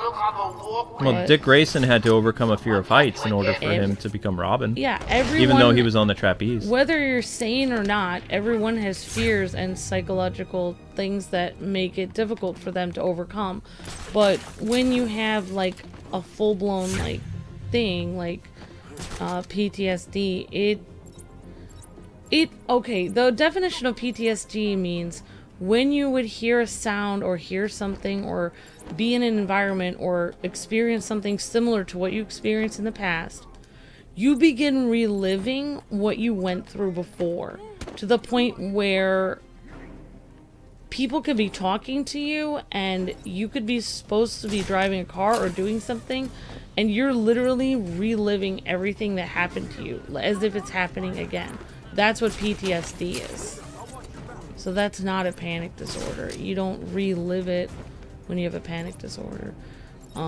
So that's why Batman could never, I mean, it's just, maybe he could, I don't know. I mean, he could overcome it because... He could overcome it, but it's very, you just lose yourself. It's like imagine you are doing something and then somebody from, like, say a certain person's voice or a certain screeching of a car or a certain smell caused him to relive a horrible event that he had PTSD from. When that happens to him, no matter what he's doing, he's suddenly reliving it again. It would be like every time that happens, it's like fear toxin inside of you, and yeah, it's just, you cannot handle it. Like for instance, I can't go into this, but basically there's certain triggers for me from certain things that have happened to me where I will not be okay for days afterwards. That's why I just don't do those things. I cannot be around certain things. I cannot handle it. So that's just me. So that's why I feel like Batman couldn't do it, but maybe he could. Maybe he'd be stronger than me. But I just think that he could not be Batman if he had a PTSD. It makes you a very weak person. I'm not trying to be rude to anyone who has that, but I feel weak with it. I don't think I could handle it. Because I'm not myself. But the thing is, for that time, until I can get out of it. In order to be Batman, he had to overcome these things. The fact that these writers are bringing their own weaknesses, their own like struggles into the character. Right. They should He make a doesn't- new character that Right. deals with this stuff. If you He's like, already established. He has already overcome those things, so he wouldn't be any kind of toxin, any kind of sound, any kind of person. Like, you would have to be deathly afraid of a person, event, thing, place to have PTSD. You'd have to have severe fear from it. And the problem is Batman doesn't have. He has overcome his fears. He has to. So he cannot have. If he has overcome his fears, he cannot have PTSD. I'm just saying. I know this to be a fact. So he doesn't have it. I'm just saying. I mean, it's medically sound It for is. a fictional character. I'm just saying that if he has overcome, because that's what he does, psychologically trains himself not to be afraid of things. So then he can't possibly have it. I'm just saying. All right, I'm gonna just watch you play the game. Over here. You want to sing the Arkham song now? No, I already did it.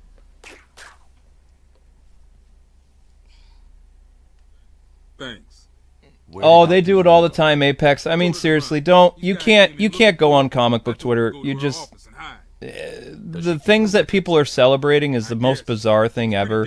You know, it's just. How long ago was I've given up. I need to find her notes. In fact, most of my videos that are coming up for Gotham Knights, they're all Chuck Dixon. The Nightwing, the Batgirl like stuff. It's not Gal Simone. I'm not doing. Stay here. I'm trying to think of the other person who did the guy who did the Nightwing books in the New 52. I'm not covering that. For my lore videos that I have written out for Gotham Knights, we're going back to Chuck Dixon times. Like, we're going to the 90s, and I have a lot of great storylines and character traits and things to go over for how these characters were written when they were good.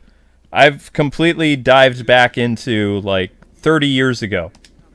And it was a blast reliving a lot of that stuff. And that's where I'm going for, you know, things like that. For my Jason Todd stuff, I'm not doing the New 52. I'm doing, you know, how the character was portrayed during the time he was alive and when he came back during the Under the Red Hood thing by, you know, Judd Winnick and stuff like that. That's where my Gotham Knights lore is coming from. I just realized there's proof that he doesn't have PTSD. You know why? Because when he's hit with a fear toxin, most people, if they had PTSD, they would not be able to get out of that. They'd be, like, literally rocking back and forth, holding their knees and waiting for it to end because they couldn't handle it. What does Batman do when he gets hit with fear toxin and the memories come back from his parents dying and everything? He actually pushes through it. Yeah. If you think about it, he can, even when he's being hit with fear toxin, he pushes through it. That proves that he doesn't have that. Well, he has to if he doesn't. Couldn't, if he wasn't mentally strong to get through that, he could not do that.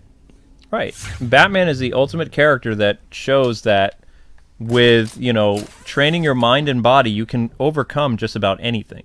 I know that doesn't work for, like, today's Twitter because they see that as, like, well, if I have this disability, like, I'm forever a victim. I can never be strong. And, you know, that's why part of the reason why DC Comics, like, uncrippled Batgirl is they were like, well, you know, it was a terrible thing that happened to her in the 80s, and it was really bad, and we're going to fix her. And when they were talking about that kind of stuff, it's like she even said, like, in her own run, in her wheelchair, that she is not broken. She's not a broken character. She is a strong character that, yes, she had her legs taken away from her, but that did not, you know, ruin her life. And if anything, it gave her life, I wouldn't say more of a purpose, but it showed that even when the chips were down and something that could really, you know, affect a person's life for the rest of their life, she didn't let it stop her. She still found a way of fighting crime and other things like that, and she became a voice to people that were involved in horrible car crashes or, you know, had strokes and couldn't walk again or all this other stuff. And DC stripped that away, but not only did they do that, but they did it in a way that was just, like, totally wrong by saying that they fixed the character by making her being able to walk again. And then they backtracked again because they damaged her, like, spinal surgery, and her chip in her back is slowly breaking again. So it might not be now, but it could be in a couple years that she's paralyzed again. And then that'll be okay. We can leave her paralyzed because she was fixed for a while. That type of mindset is just wrong to have. Yeah, exactly, Garrett. Batman is the ultimate example of willpower. Yep. That's why he would make a good Green Lantern. Thank you so much for the super chat. Big Shark says, "Hey Luke, Yo. What are your thoughts on war games?" War games from the 90s? I mean, The Black Mask stuff? Is that what you're asking about? is that comics? War Games was a comic book run long time ago. It would have been now, probably almost 30 years ago. Right around the same time as Cataclysm and, oh my gosh, what was that other? No Man's Land. Yeah, that's 90s. I'm pretty sure he's asking about a 90s thing. I would like to do a lore on that stuff, but I need to do No Man's Land first. Yeah, definitely. Drago says, "I thought Batman was supposed to be in peak human condition. Would that not include mental also?" Definitely, Drago. Yes. Exactly. He not only trains his muscles but also his mind. Exactly. No sign of forced entry. Whoever opened it knew the combination. Yeah, Batman War Games was 90s. See, I'm not that slow, even when I've been up all night. Good. I'm still pretty sharp. To her notes before Joker. She's taken them to hide somewhere. War Games is the one where they tortured and originally killed Stephanie Brown, which I did not like. I was a Stephanie Brown fan, and I didn't like that they did that to her. But they wanted to propel, at the time, they wanted to move Black Mask to the same iconic status as the Joker who killed Robin and paralyzed Batgirl. They wanted to give another Batman villain that same thing, but how they went about killing Stephanie was terrible. Like, it was really bad. Samuel says, "Yeah, that's stupid." He says, "Yeah, that's stupid. I'm in a wheelchair myself, and I'm not a victim. I live life like other people. I'm even working on getting my license soon." There you go. That's amazing, Samuel, and that's really admirable. And I was gonna say that's awesome, Samuel, and yeah, I'll definitely. I wish you the best in that. I hope everything goes well, and I know it will. You're amazing, Samuel, and that's awesome. I was just gonna say, knowing from my husband, who is disabled and was always fainting at work and couldn't work outside the home, I will have to say that people always remember. Okay, first I will say, remember that. Well, I didn't mean to talk too much, but Fine. You know that comic book character, the new show with the guy with the sunglasses who's blind, Daredevil. And in that one episode, he talks to the... Oh, did you watch that with me or no? I don't know. The Daredevil Netflix show is not new. Wait a second. That's or am old. I thinking the old movie? What's the movie? Maybe it's the old movie I watched with Ben Affleck and wait. You're thinking the Ben Affleck movie. Which one is the one where he defends the kid and the kid loses the ability to walk? Is that the show or the movie? I don't remember. But I've only seen Daredevil once with Ben Affleck. Either it's in the show or the movie, but he tells the kid after the kid's sitting there scared because he just lost his ability to walk. He said, your parents are going to get a lot of money, but life is only going to be tougher from here on out. And everyone's going to think that, they're going to look on you with pity and all this stuff. And he said, you're going to have to be so mentally strong every single day not to give up. Because you're going to want to give up every single day, because every single day is going to be like the hardest day of your life to be mentally deal with not being able to walk. And that's something that was so interesting, because I remember when my own husband got into a car accident and he couldn't end up working outside the home. What a traumatic brain injury. Right. People see, I'm just gonna say, people are rude and act like disabled people are weak, but in reality they're stronger than anyone I know. It is harder to be disabled than to be not disabled. It is so hard because you have to deal with everyone thinking horrible things about you, thinking the wrong thing about you. You have to mentally tell yourself that you're gonna. You have to do everything that everyone else does, but then you also have to figure out how to overcome all of the problems with your disability. Like, you have to work 10 times harder than everyone else. And so I disagree with them saying that Batgirl is weak for being disabled, because the thing is, she's strong. Every single day she doesn't give up. She's strong. Every day she tries to find something to do with her life, instead of, you know, just think like, oh my gosh, my life is over. Instead of think like that, every day she keeps trying. She has to be so mentally strong. To have to live your life with a disability every day, you are more mentally, I don't want to be mean to people who don't have a disability, but I have to say, I've just seen, like, you know, with my husband and stuff like that, and other people that I know, I feel like they have to be more mentally strong than anyone else. Even if people in society see them like, oh, look at, like, they're not able to do as many things. The reality is they are able to do more stuff than if somebody, like normal people, if they became disabled like tomorrow, they would have to work years to try to get the willpower that disabled people have to deal with their disability. It's hard. It's hard to live with disability every day. It's very hard. So Batgirl is never weak. She's extremely strong every day. I don't know. I'm just saying. I'm not Again, trying to be weird. if you employ people that don't understand the characters that they're writing, you're going to make a lot of mistakes, and you're going to do all kinds of stuff. What I'm that's saying proof of is, it. every day that you have to live with a disability, you become stronger every day. That's what I'm saying. You become mentally stronger every single day because you learn to not give up and you learn to fight every single day. That's what I'm trying to say. But I'm trying to say something. I don't know if it's something. But it's just, I don't believe, like, people are wrong. They don't know how hard it is. You know, they don't know how hard it is.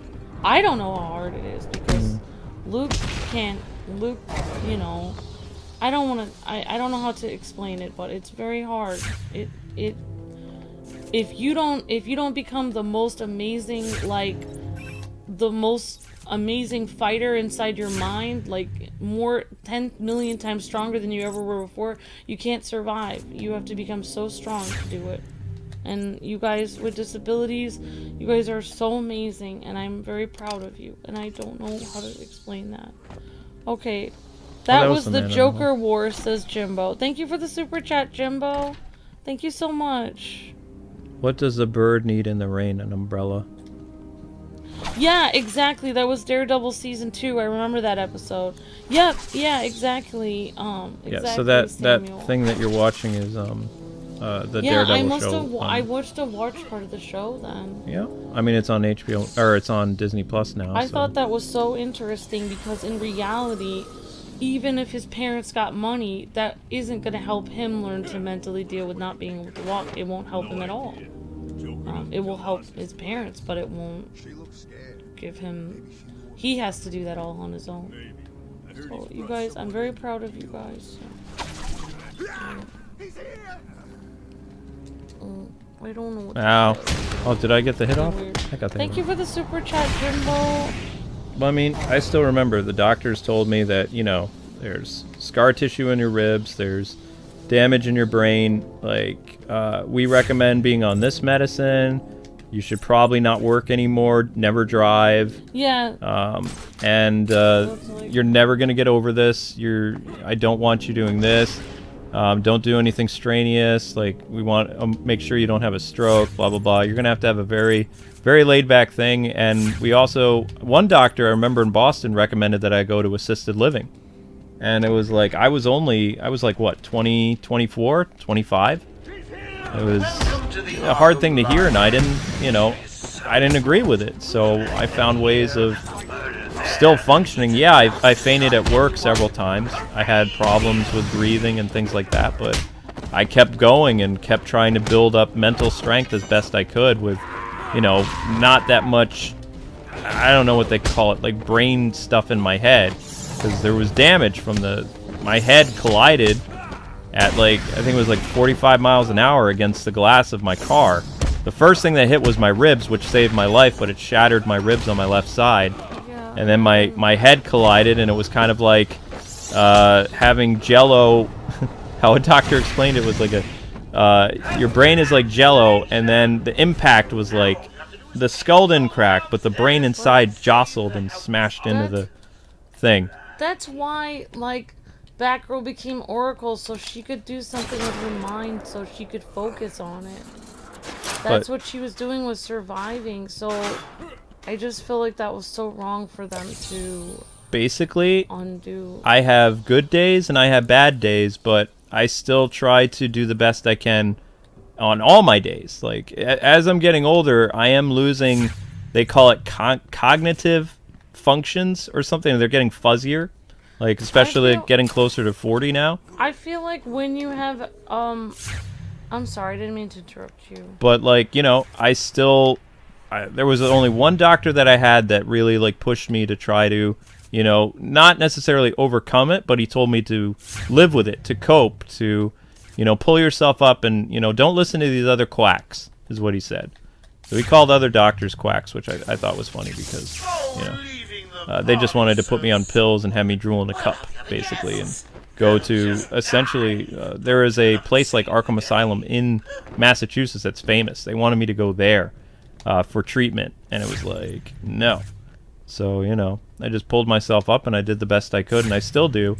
And I will admit, like, after 15 years, certain things are still kind of, like, difficult, but I am able to do a lot more than I ever thought I'd be able to do. I think that people don't understand, like, when you get any kind of disability, whether it's completely, like, physical or if it's mental or anything, like, people, one thing I noticed is that people are either expect you to do things that they don't even care how much of an imposition it is for you to do certain things.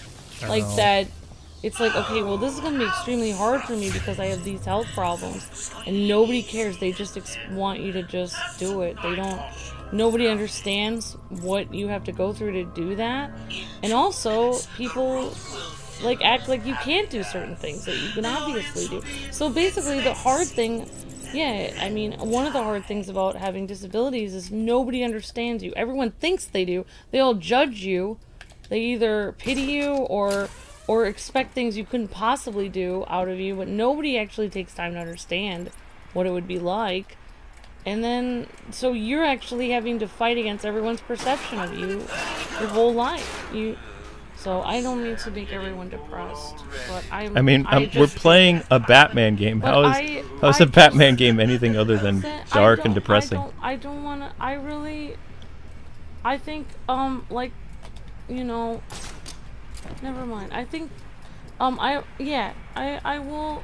didn't realize, that you had that struggle also, Samuel, and I will be praying for you, keeping you in my thoughts and prayers about the driving test and stuff. I think you're really awesome. I think he's gonna ace it. Yeah.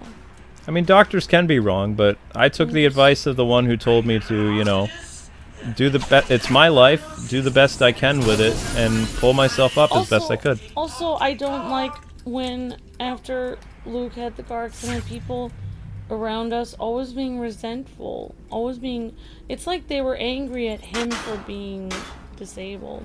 Being injured, yeah. It's like, yeah. People always just like, oh, I see, you're sick. It's like, oh, okay, you can't come here because of this. It's like, what the? It's just like, well, I mean, yeah, I can't, like, what? I don't know. It's just so. And then you realize, oh no, like, this is gonna be my entire life. People are just gonna hate me my whole life because I'm disabled. And then what are you gonna do? Like, I don't know. It's just weird. But I just think, like, having Batgirl have a disability and then take it, like, being like, oh, she can't be weak. That's a lie. She had to be really strong to survive being disabled. It's almost like they never read her issues to begin with when they, you know, put that chip inside of her. You don't become weaker when you're disabled. You become stronger. Well, you have to. Yeah. I know, but they don't understand that, so they're morons. It's important. The most important thing you can have is a good outlook.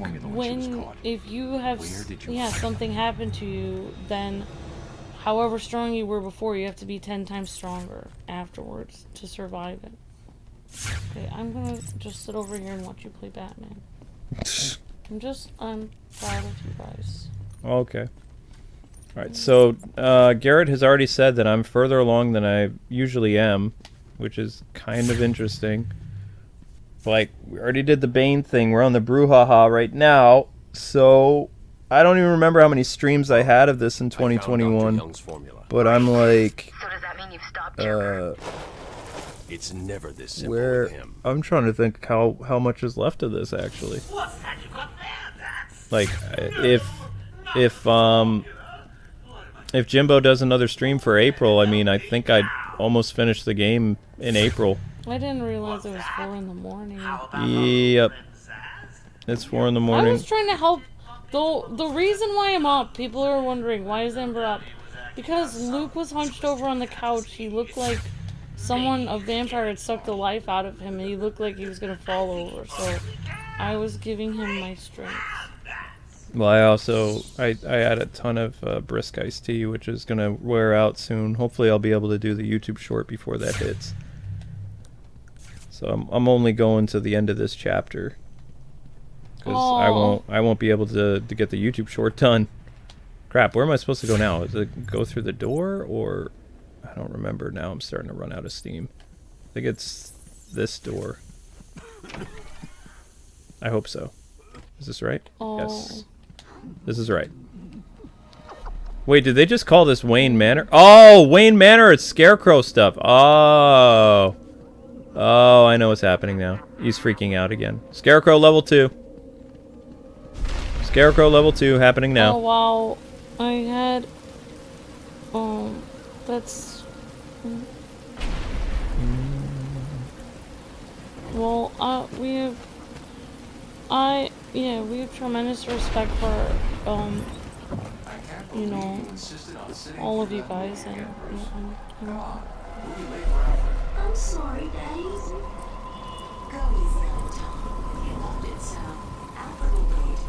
Bruce is tripping out.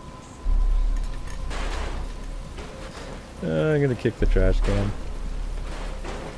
How far can we kick the trash can? When I transform into Little Bruce, will I still be kicking the trash can? Oh, come on, game. You're not gonna let me. Darn, they took my trash can away. Where are you taking us? We can cut through here. But it's starting to rain. Bruce is tired. Yay, new trash can. Come on, keep up. We're nearly there. Darn it. Give me another one. Come on. Wow, look at that. Actually, can you... Oh, wow, you can do it. So it looks like it's outside. It's an early look at Gotham City.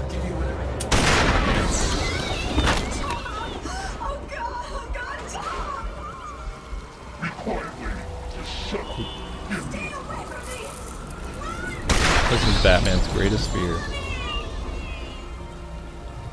yeah, but he's working for him. Well, he never quite gets over it, but... Yeah, but he doesn't let it control him. Oh, paralyzed. Yeah.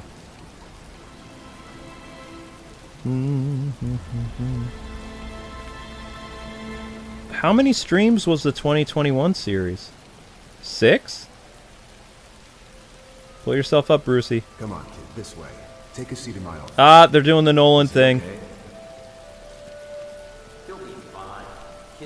That's a Nolan thing. It's not actually. Jim Gordon came to Gotham when when Bruce Wayne was already, like, you know, an adult. He never met Bruce Wayne as a child. That was a Nolan invention, I think. Which is actually kind of a nice little twist to Gordon's thing. But Gordon is supposed to be a hot cop, like, out of Chicago. And he, you know, gets transferred to Gotham that's super corrupt. That was the night Bruce died and Batman, yep, was born. Exactly. Look at this little guy soldiering on. Whoops, I'm no longer little. Did you notice that weird Easter egg with the doors? It looks like that's Batman's silhouette on the door of Arkham. See? It's Batman's silhouette. Yeah. It's on all the Arkham doors. That's basically like the animated series Batman. Arkham was actually based off of a horrible... I know. It's in Massachusetts. Oh, no. Well, no, but that place was shut down originally. Well, yeah, but there's still one in Massachusetts. It's really bad. Well, Massachusetts is known for being heartless to mental. Yeah, I know. Massachusetts and Illinois are pretty bad with that. And there was one other state. I don't remember the name of the other one. Oh, what am I supposed to do here again? Pull something down? Oh, yeah. So they're saying I'm doing 2 Scarecrow missions already. Oh, crap.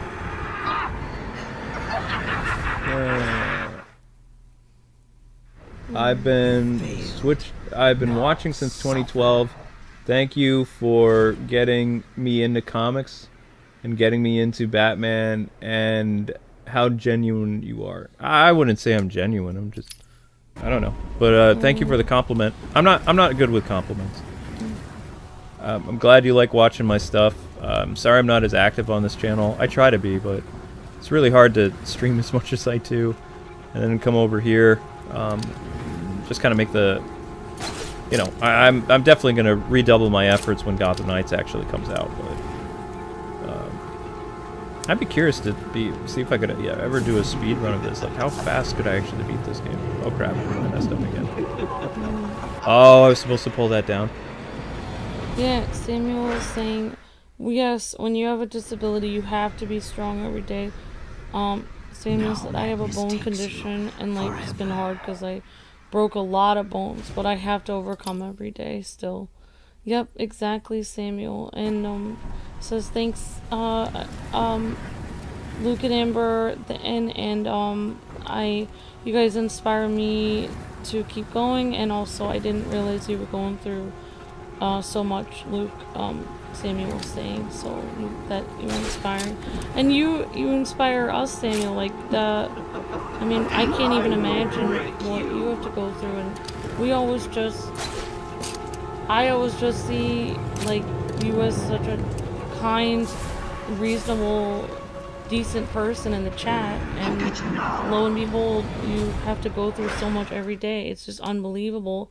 Like, you know, that you're amazing, Samuel. Thank you so much.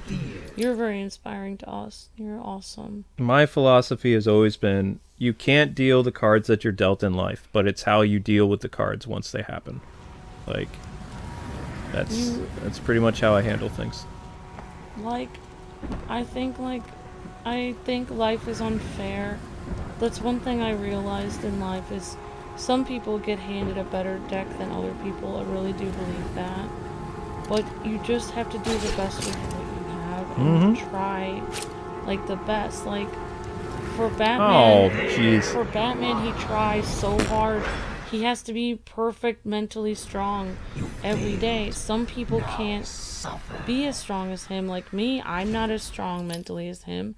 But it doesn't tell me that I'm just going to give up. I have to try every day. Everyone where they're at, they have to try every day from where they are. That's what I think. Yep. I don't know. It's just what I believe.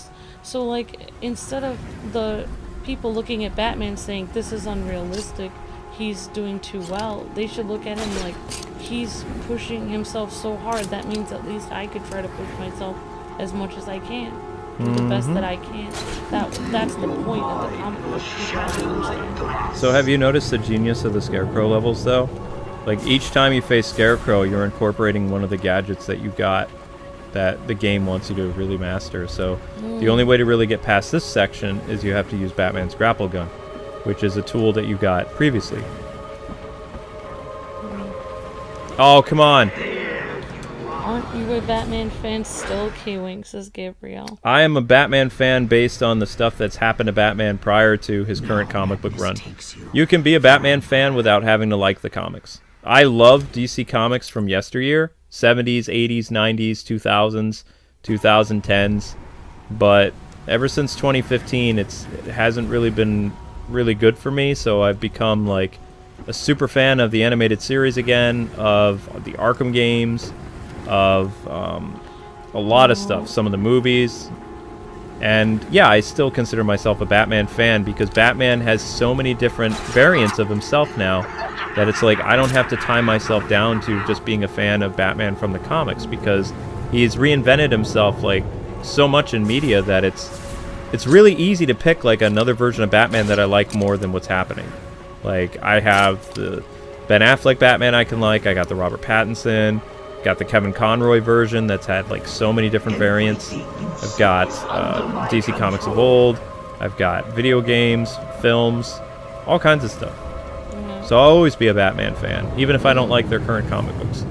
Yeah, you had a lot of questions about what you thought about the Robert Pattinson film and what you thought about the deleted scene. I thought I did a video on that But already. Luke actually did a video on both of those things. But I think he did like. I think he thought the deleted scene was a pretty cool I said it scene. was one of the greatest deleted scenes I've ever seen from cinema. Yeah, Like, it was very. And the last line that the criminal said to Batman when he left was pretty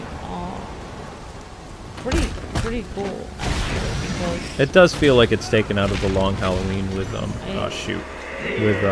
Calendar Man. it But feels like I don't want to spoil it because I don't know if people have seen it, but yeah, it feels like that criminal, that Arkham patient knows Batman very well. Like, he was spot on. He was correct. He said something about Batman and then laughed at him, and he was correct, I think. He knew that Batman did kill Batman. I think. Okay, you're about to do jujitsu. Okay, have a good morning, Kaden. Whoops. You're glad they didn't put Scarecrow in the movies again because it's overused. I mean, I don't they know. have time to build it up. Like, they don't have to do it just yet. Yeah. I would like to see a more comic accurate version of the Scarecrow, though. I think we ended up. I don't feel it was a very. It was an okay interpretation of Scarecrow. It worked for the movies, but I would like to see something more true to how the character behaves in the comics. And I think someday we'll see it. Just like I have faith that someday we're going to see a really good Mr. Freeze. Oh wow, I'm so sorry I missed this comment. Mr. Sonic says, thanks K-Wife, I suffer from cerebral palsy and hydrocephalus, anxiety, and some other stuff, and other things from some things that happened to me that were terrible, and other things. And I always try to fight every day. Yeah, Mr. Sonic, you're amazing. That's a good attitude to have. Yeah, I mean, just, don't look, I mean, you have to look at it like, life isn't fair, but you're, like, I think I already was on my soapbox, so yeah definitely, you keep going, Mr. Sonic, and we'll keep you guys in our thoughts and prayers always, of course, and you guys are doing awesome. Every day, just doing the best you can, that's all you can do. And you're amazing fighting every day, you guys. I hope I don't get caught. I'll find out. Does this count as being caught? Nope. I'm safe. I'm sorry, I get too into things. I'm so sorry. Can't do anything else. I've already, if you go back and you watch the Arkham series I did on the Let's Play channel, I'm already further along than I was then. It just reminds me of when they did quote-unquote fix that. I remember there was a lady with a daughter who couldn't walk, and she responded to them and said, I can't just magically fix my daughter. Yep. And I remember that was heartbreaking. That really felt it here, because you were saying, let's fix this person, as if you're trying to say disabled people are broken. Yeah. It was like, wow. That was really bad PR. So it's like, what are you saying? Are you saying the people? It's like that, like what they're saying, their statement is just so wrong with that. Because there's nothing broken at all. You guys are living life on hard mode. That's how I see it. Yeah. You guys have graduated to hard mode, and everyone else is just jumping around on easy mode, and you guys are, warriors. Oof. Very strong, and you guys are amazing. Oh, I'm gonna just sit down. Oh, it has nothing to do with it. It just fell down. I don't know how I did that wrong. And just so you guys know, I'm kind of slowing down, like, because it is like 5 in the morning, so I'm doing the best I can. But like, having a little bit of crap. Why did you fall off the edge? I was trying to grab the edge. I messed up. Yeah. Come on, go the other way. So you really would put Professor... If you could choose a villain, what would you put in the Matt Reeves? Condiment King. Oh my gosh. Why? Just because I feel like I would like to see him get smacked down a notch, I would love for Condiment King to be a cameo by Jimmy Fallon. I think somebody just really needs to slap Jimmy Fallon. He's become such a... Oh my gosh. You could make Condiment King a mental patient. No, I want him. I want him to be like. I want Matt Reeves' Batman and just show up and like the dude's doing all this stuff and then he just says "Quiet Mustard Man" because, you know, he was introduced in the animated series and he just needs to have like a quick little cameo. Maybe they could develop him further because Condiment King does get a little bit more interesting.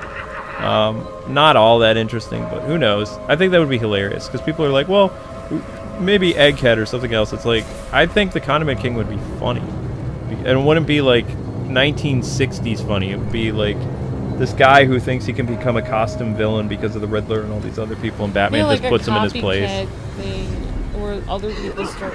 Yeah, I mean, you could have people trying to copy the Riddler and act crazy too. You know, thinking that the mask gives him power or something like that, and Batman puts him in his place, like at the beginning of the movie, like, you know, just kind of like Electrocutioner, like one hit. That'd be hilarious. That'd be funny. He's back. Where are you? In the clock tower.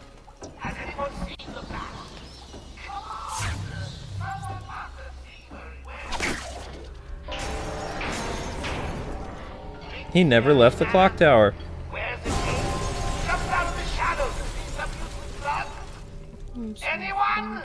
Oh, you're fine. I'm gonna finish this area and then I'm gonna call it a night, and I have to work on the YouTube short. Oh, wait. I didn't want to do that. Oh, I was supposed to get something up there. Whoops. Whoopsies. People should focus less on Batman fatigue in the movies and more on how the villains service the story. Hmm. And King's Labs says first stream. By the way, love the content. Oh, thank you. I mean, there's shorter content if you want to see our original series. This is request. It's a request from a VIP. Oh, let's see. How long have I been? I thought there was something up here. No? There's nothing up here? Why does he look different in this game than the cartoon version of him? Says Big Nate. I guess. What's the cartoon version? You mean Return to Arkham? Animated or series or no? This isn't the animated series. This is Arkham. Or I don't know which cartoon version. I guess there's a lot of different versions of the Scarecrow. So like every different incarnation makes up their own version of him. I never quite know exactly the version of the Scarecrow, like what he's gonna look like. I was really surprised when Batman Begins he had that weird bag. It was weird. It was weird, but I guess it worked. Like they were trying something different. Yeah, he looked like an actual Scarecrow in the animated series, like a Scarecrow. Here he looks crazy with the needles. Mm-hmm. Oops, gotta go down, I think. Main entrance. This voice is the best Scarecrow voice. Change my mind, says Cyber Rogue. I like the guy who did the Scarecrow in the animated series. Thought he was really freaky. Mike Lightning says, I think people who think Babs was weak, not really capable when she was paralyzed. Yeah, they really need to read her story more. Yeah, exactly. I agree. You did it in 4 streams, says says John Joe. Awesome. Wait, 4 streams? How far along are we right now in terms of the stream length? Do you guys know? Like, I'm just curious because I never thought I could even speedrun this game. Yeah. Will you be doing lore videos when the Suicide Squad comes out? On characters and their variant teams? I'm doing lore on Gotham Knights. Gotham Knights is my priority right now. It's kind of weird that you would say that, because isn't Suicide Squad made by the people that made Arkham? Yep. But you're choosing that your main series that you're going to focus on is Gotham Knights, even though isn't Gotham Knights made by WB Games Montreal? Yeah. So. Oh, so you just really want... So why do you think Why are you looking more forward to Gotham Knights then, if it's made by Nightwing, Batgirl, Robin, but Jason. You're more fan of Rocksteady than WB Games Montreal. I always wanted WB Games Montreal to have their own series, their own sandbox that they could play with. So you think you think that they might surprise you and make a series that you really like? I hope so. I'm trying to give them the benefit of the doubt. I Well, told people I would try. Arkham Origins wasn't that bad. I mean, it wasn't terrible. No. It just, the continuity wasn't right. Yeah, the continuity bothered me. So, it's possible that what you're saying is that Gotham Knights could be could be more enjoyable to play than Suicide Squad, possibly? Yeah, I'm kind of leaning toward that, yeah. Even though you're a fan of Rocksteady? Yeah, but the Rocksteady game is basically like Guardians of the Galaxy. It's not really Arkham. It's like the really fun Guardians of the Galaxy game that we had at Marvel. The weird thing I don't like about the trailer to the Suicide Squad is I feel like the character models look really weird. I don't know. I think the Flash looks really weird, but I guess he's evil. Wait, what am I doing wrong? The Warden's office. Rescue Dr. Young from Zaz in the Warden's office. Am I supposed to go outside? No, I'm supposed to be in Arkham Manor still. Is it weird that I feel like Gotham Knights is going to be a more pretty looking game than Suicide Squad? Yeah. Everyone in Suicide Squad is a villain, and then the heroes are like weird evil versions of themselves with like their faces all like, you know, evil looking and stuff. Have you read the Arkham Asylum comics? Of course I have, but I'm older and smarter now, and I realize that when they say that something's canon, it's not. Like, they're just trying to get people to buy their books to try to, you know, make a greater sense of continuity that doesn't exist. We've been streaming 3.5 hours or 3 hours, one of the two. 3.5 hours, probably. Your favorite Scarecrow is Robert Englund? Oh, okay. Think this is it. Yeah, it's ironic the warden of the insane asylum is just as crazy as the inmates. The Arkham tapes are very creepy. Yeah, definitely, Garrett. Like the Jack Nicholson movie that I really couldn't even sit through. One Flew Over the Cuckoo's Nest. Wait, did I do this wrong? The people at the warding the insane asylum were evil. More evil than the inmates, actually. Hey Garrett, you still with me or are you out? I think I might be going the wrong way, but I can't remember.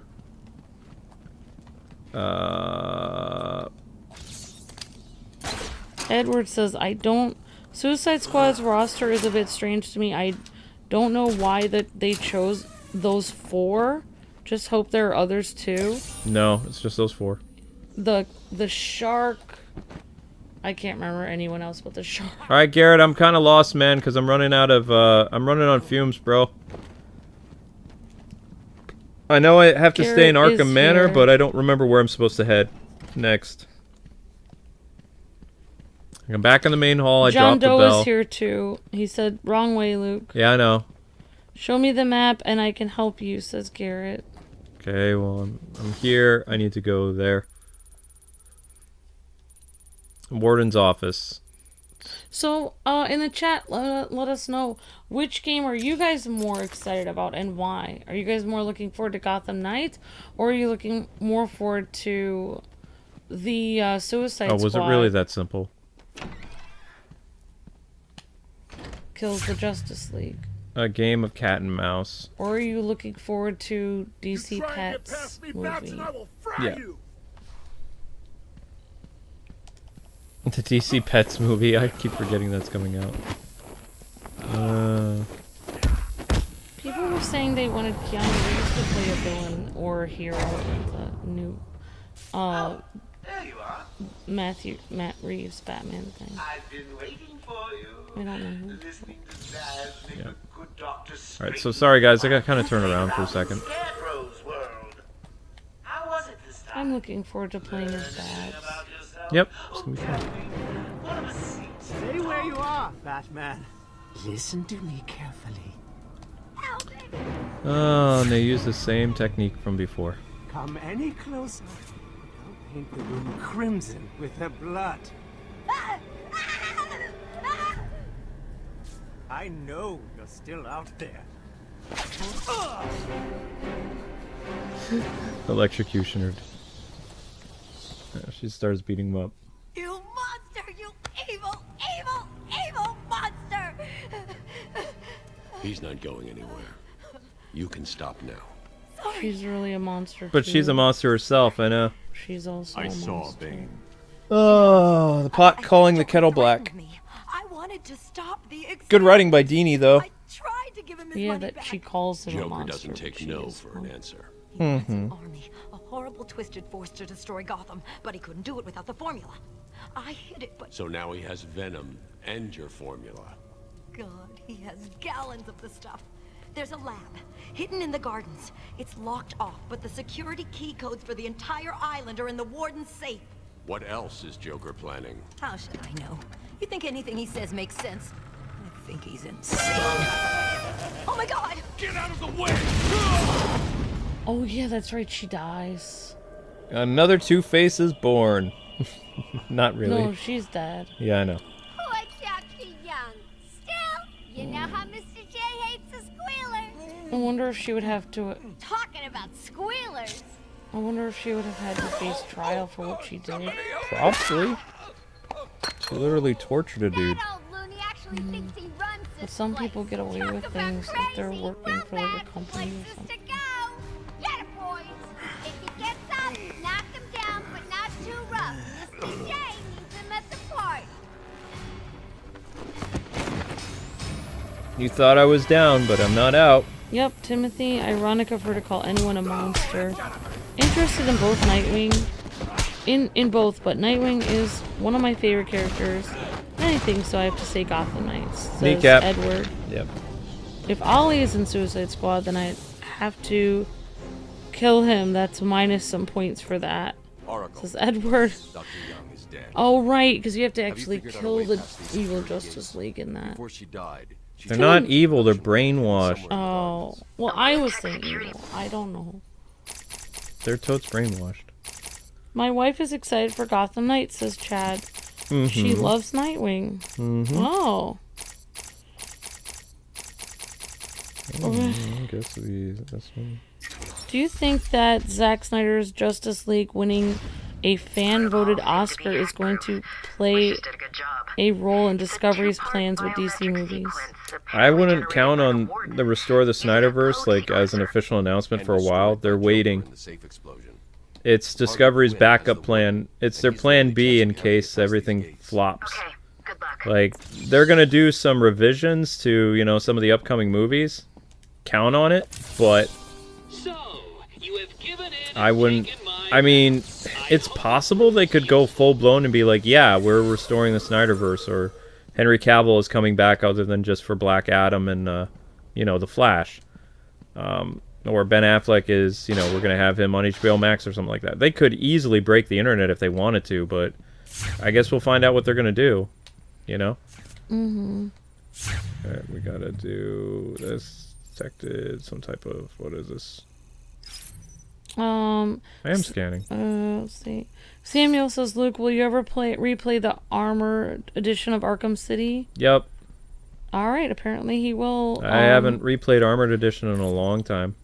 Okay, I had to take a drink of something because Luke said kneecaps again. Okay, thank you, Fernando, for that. Honest, do not too much into the Suicide Squad. King Shark and Harley. Don't remember the other people. But I think Gotham Knight is a cool game. But I think a Suicide Squad might be hard for beginner players to do. Yeah, I mean, I think so too, Big Nate. I don't know. I'm excited about playing, I agree, Big Nate. I'm probably gonna play I'm gonna be excited to play Gotham Knights. I don't know if I would be able to do like Suicide. I think the Suicide Kills the Justice League is gonna be like higher difficulty than Gotham Knights, maybe? I don't know. Yeah. Okay. It's basically like a shooter. Yeah. Kinda. So yeah, Big Nate Luke's saying the same thing. Yeah, that the Suicide Squad looks like it's gonna be for a little bit more hardcore than the Gotham Knights would be more like pick up and play kind of thing, maybe. Yeah, definitely. And yeah, I'm excited for Gotham Knights too, Big Nate. Hope you're having a great night, Nathan, and thanks so much for hanging out. I just hope that Suicide Squad gives us closure after the cliffhanger of Arkham Knight. I mean, I don't know if it will. I mean, it looks like it's... I don't know. I don't know. I don't know if it's related to the Arkham games or not, ZVTV. Okay, thank you so much for the super chat, Iconic Boom. Kneecap. Would you like to see a Green Arrow game in the style of Gotham Knights with multiple players someday? Maybe even a Green Lantern game like that, says Edward Green. I don't see why not. That would be cool. Now that Luke knows where he's going, I have to go to sleep for now. I had a great time watching the stream. And, okay, Cyber Rogue has pulled a Samus on you because you thought... Okay, you didn't know she was a girl. Yeah, alright. Good job, Cyber Rogue, pulling a Samus on Garrett. You'd like to see a Red Hood solo game? Interesting, Jackie.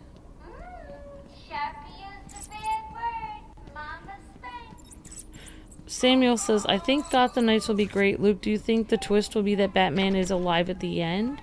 I mean, it's possible. I think he might be a member of the Court of Owls or something now. Anything, could be Lazarus Pit, could be like, you know, the weird owl chemicals. I don't know. I think you were saying before that it feels like they would have to bring him in at some point, otherwise, I don't know. I mean, I would kind of hope they don't bring him in, personally. I would want to, you know, it to be a world where he's not around, but you know they're not going to do that. How do you feel about the Wonder Woman game teaser, says Pokewood? Pretty excited. Yeah, it looks... I mean, the teaser looks good. They haven't really showed any gameplay, I don't think. So, I mean, from what we've seen, it looks cool. Yep. I used to love Harley, but oversaturation of her, I hate her now, says Kaden. Oh, I mean, she is in a lot of things. I'm nervous about Suicide Squad ending up like the Avengers games with Edward Quinn. No, I don't think so. I'm guessing that it won't because I think they realize whatever mistakes they made, I hope they won't do that again. No. Like, I think we're pretty safe. I mean, I could be wrong, but I think that people were really mad at them and then they lost money. So I'm hoping they won't make the same mistakes. You never know. Time will tell. I'd love to play a Teen Titans game. To play as Kid Flash. But one can dream.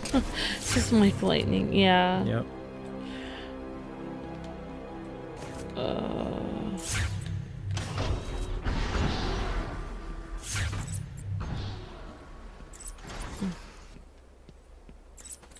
Oh, okay. The Suicide Squad is connected to the Arkham games? Okay. Interesting. Supposedly.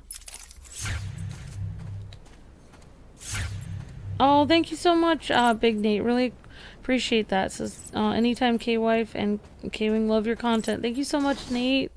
Thanks so much for hanging out. Did I just go backwards? Yeah, I'm sorry, guys. Just FYI, if I keep missing people's comments, I backwards.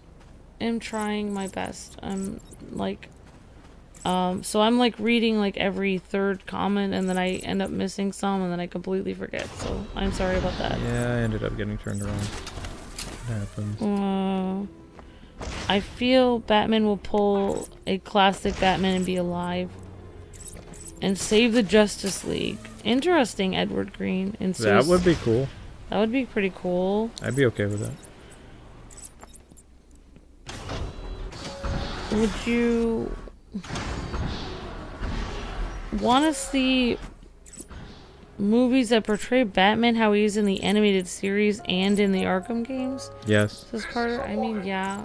I mean, I recommend uploading them into... I can't read this. Uploading them into your head. Okay, so... I mean, I thought yeah, it might be kind of cool if, like, when I was watching the animated series with how they introduced Babs, I think the way they introduced Babs in the animated series was perfect. I feel like how they're going to introduce Babs in the DC cinematic universe, I feel like it's already a mistake. Like, I think that Babs is more than just Batgirl. She has other parts of her as a character than just Batgirl. She's also Commissioner Gordon's daughter. I think it might be kind of nice to, I don't know, I really liked, what was that episode where Babs and Dick Grayson were dating and, like, she ended up being captured by Mr. Freeze and he had to go save her? Okay, fine, there was a movie. Sub-Zero. I thought, okay, well, maybe they should have just had that to introduce Babs, because that was a great movie. Because I think that was really great, because it showed Dick Grayson, and I think it also showed that, you know, she was like, she was like family friend. I mean, Bruce and obviously Commissioner Gordon knew each other. Batman and Commissioner Gordon knew each other. Like, they were kind of like family. They knew each other, like, in real life, like humans in real life. It would have been kind of cool if we would see Babs get to know Dick Grayson and stuff in real life, and then he finds out later she's Batgirl. Like, I don't know. I think that would have been kind of interesting to see who she is in real life first, and then surprise she's Batgirl at night. I think that would have been kind of cool. That Sub-Zero movie, that was perfect. Like, introducing Batgirl like that, like, where she, I don't want to be weird, I don't know why I always get in trouble for this, but I think it was cute that she came out in that really cute dress. They had the dance, it was just sweet. I like that story. That's my personal, that's what I think was cute. Alright, so anyway, guys and gals, that is it for Batman, because the penitentiary is like the next half of the game. If anybody wants to guess about how many streams we did in one, I'd be curious to know how well I did compared to 2021. But thank you so much for watching. I have to go make your YouTube short. I have to have some breakfast. There will be no Batman video today. It's just the stream. Hopefully it won't be blocked worldwide. I don't think so.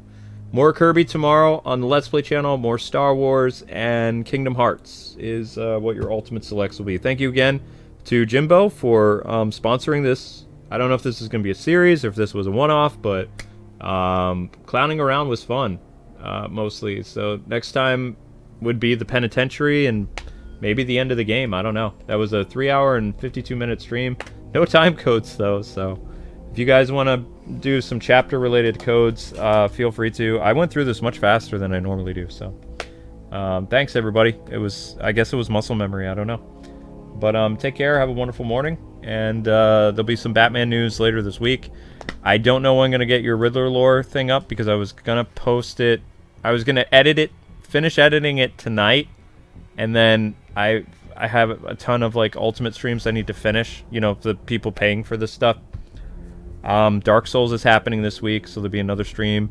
And then Hitman is this week as well on this channel. So there are 2 more live streams happening this week here. And there's a bunch of live streams left over on the Let's Play channel. But have a great morning. Thanks for hanging out. And see you guys soon. God bless. Happy gaming. Have a great night. Morning. See ya. Day. Good night, everyone.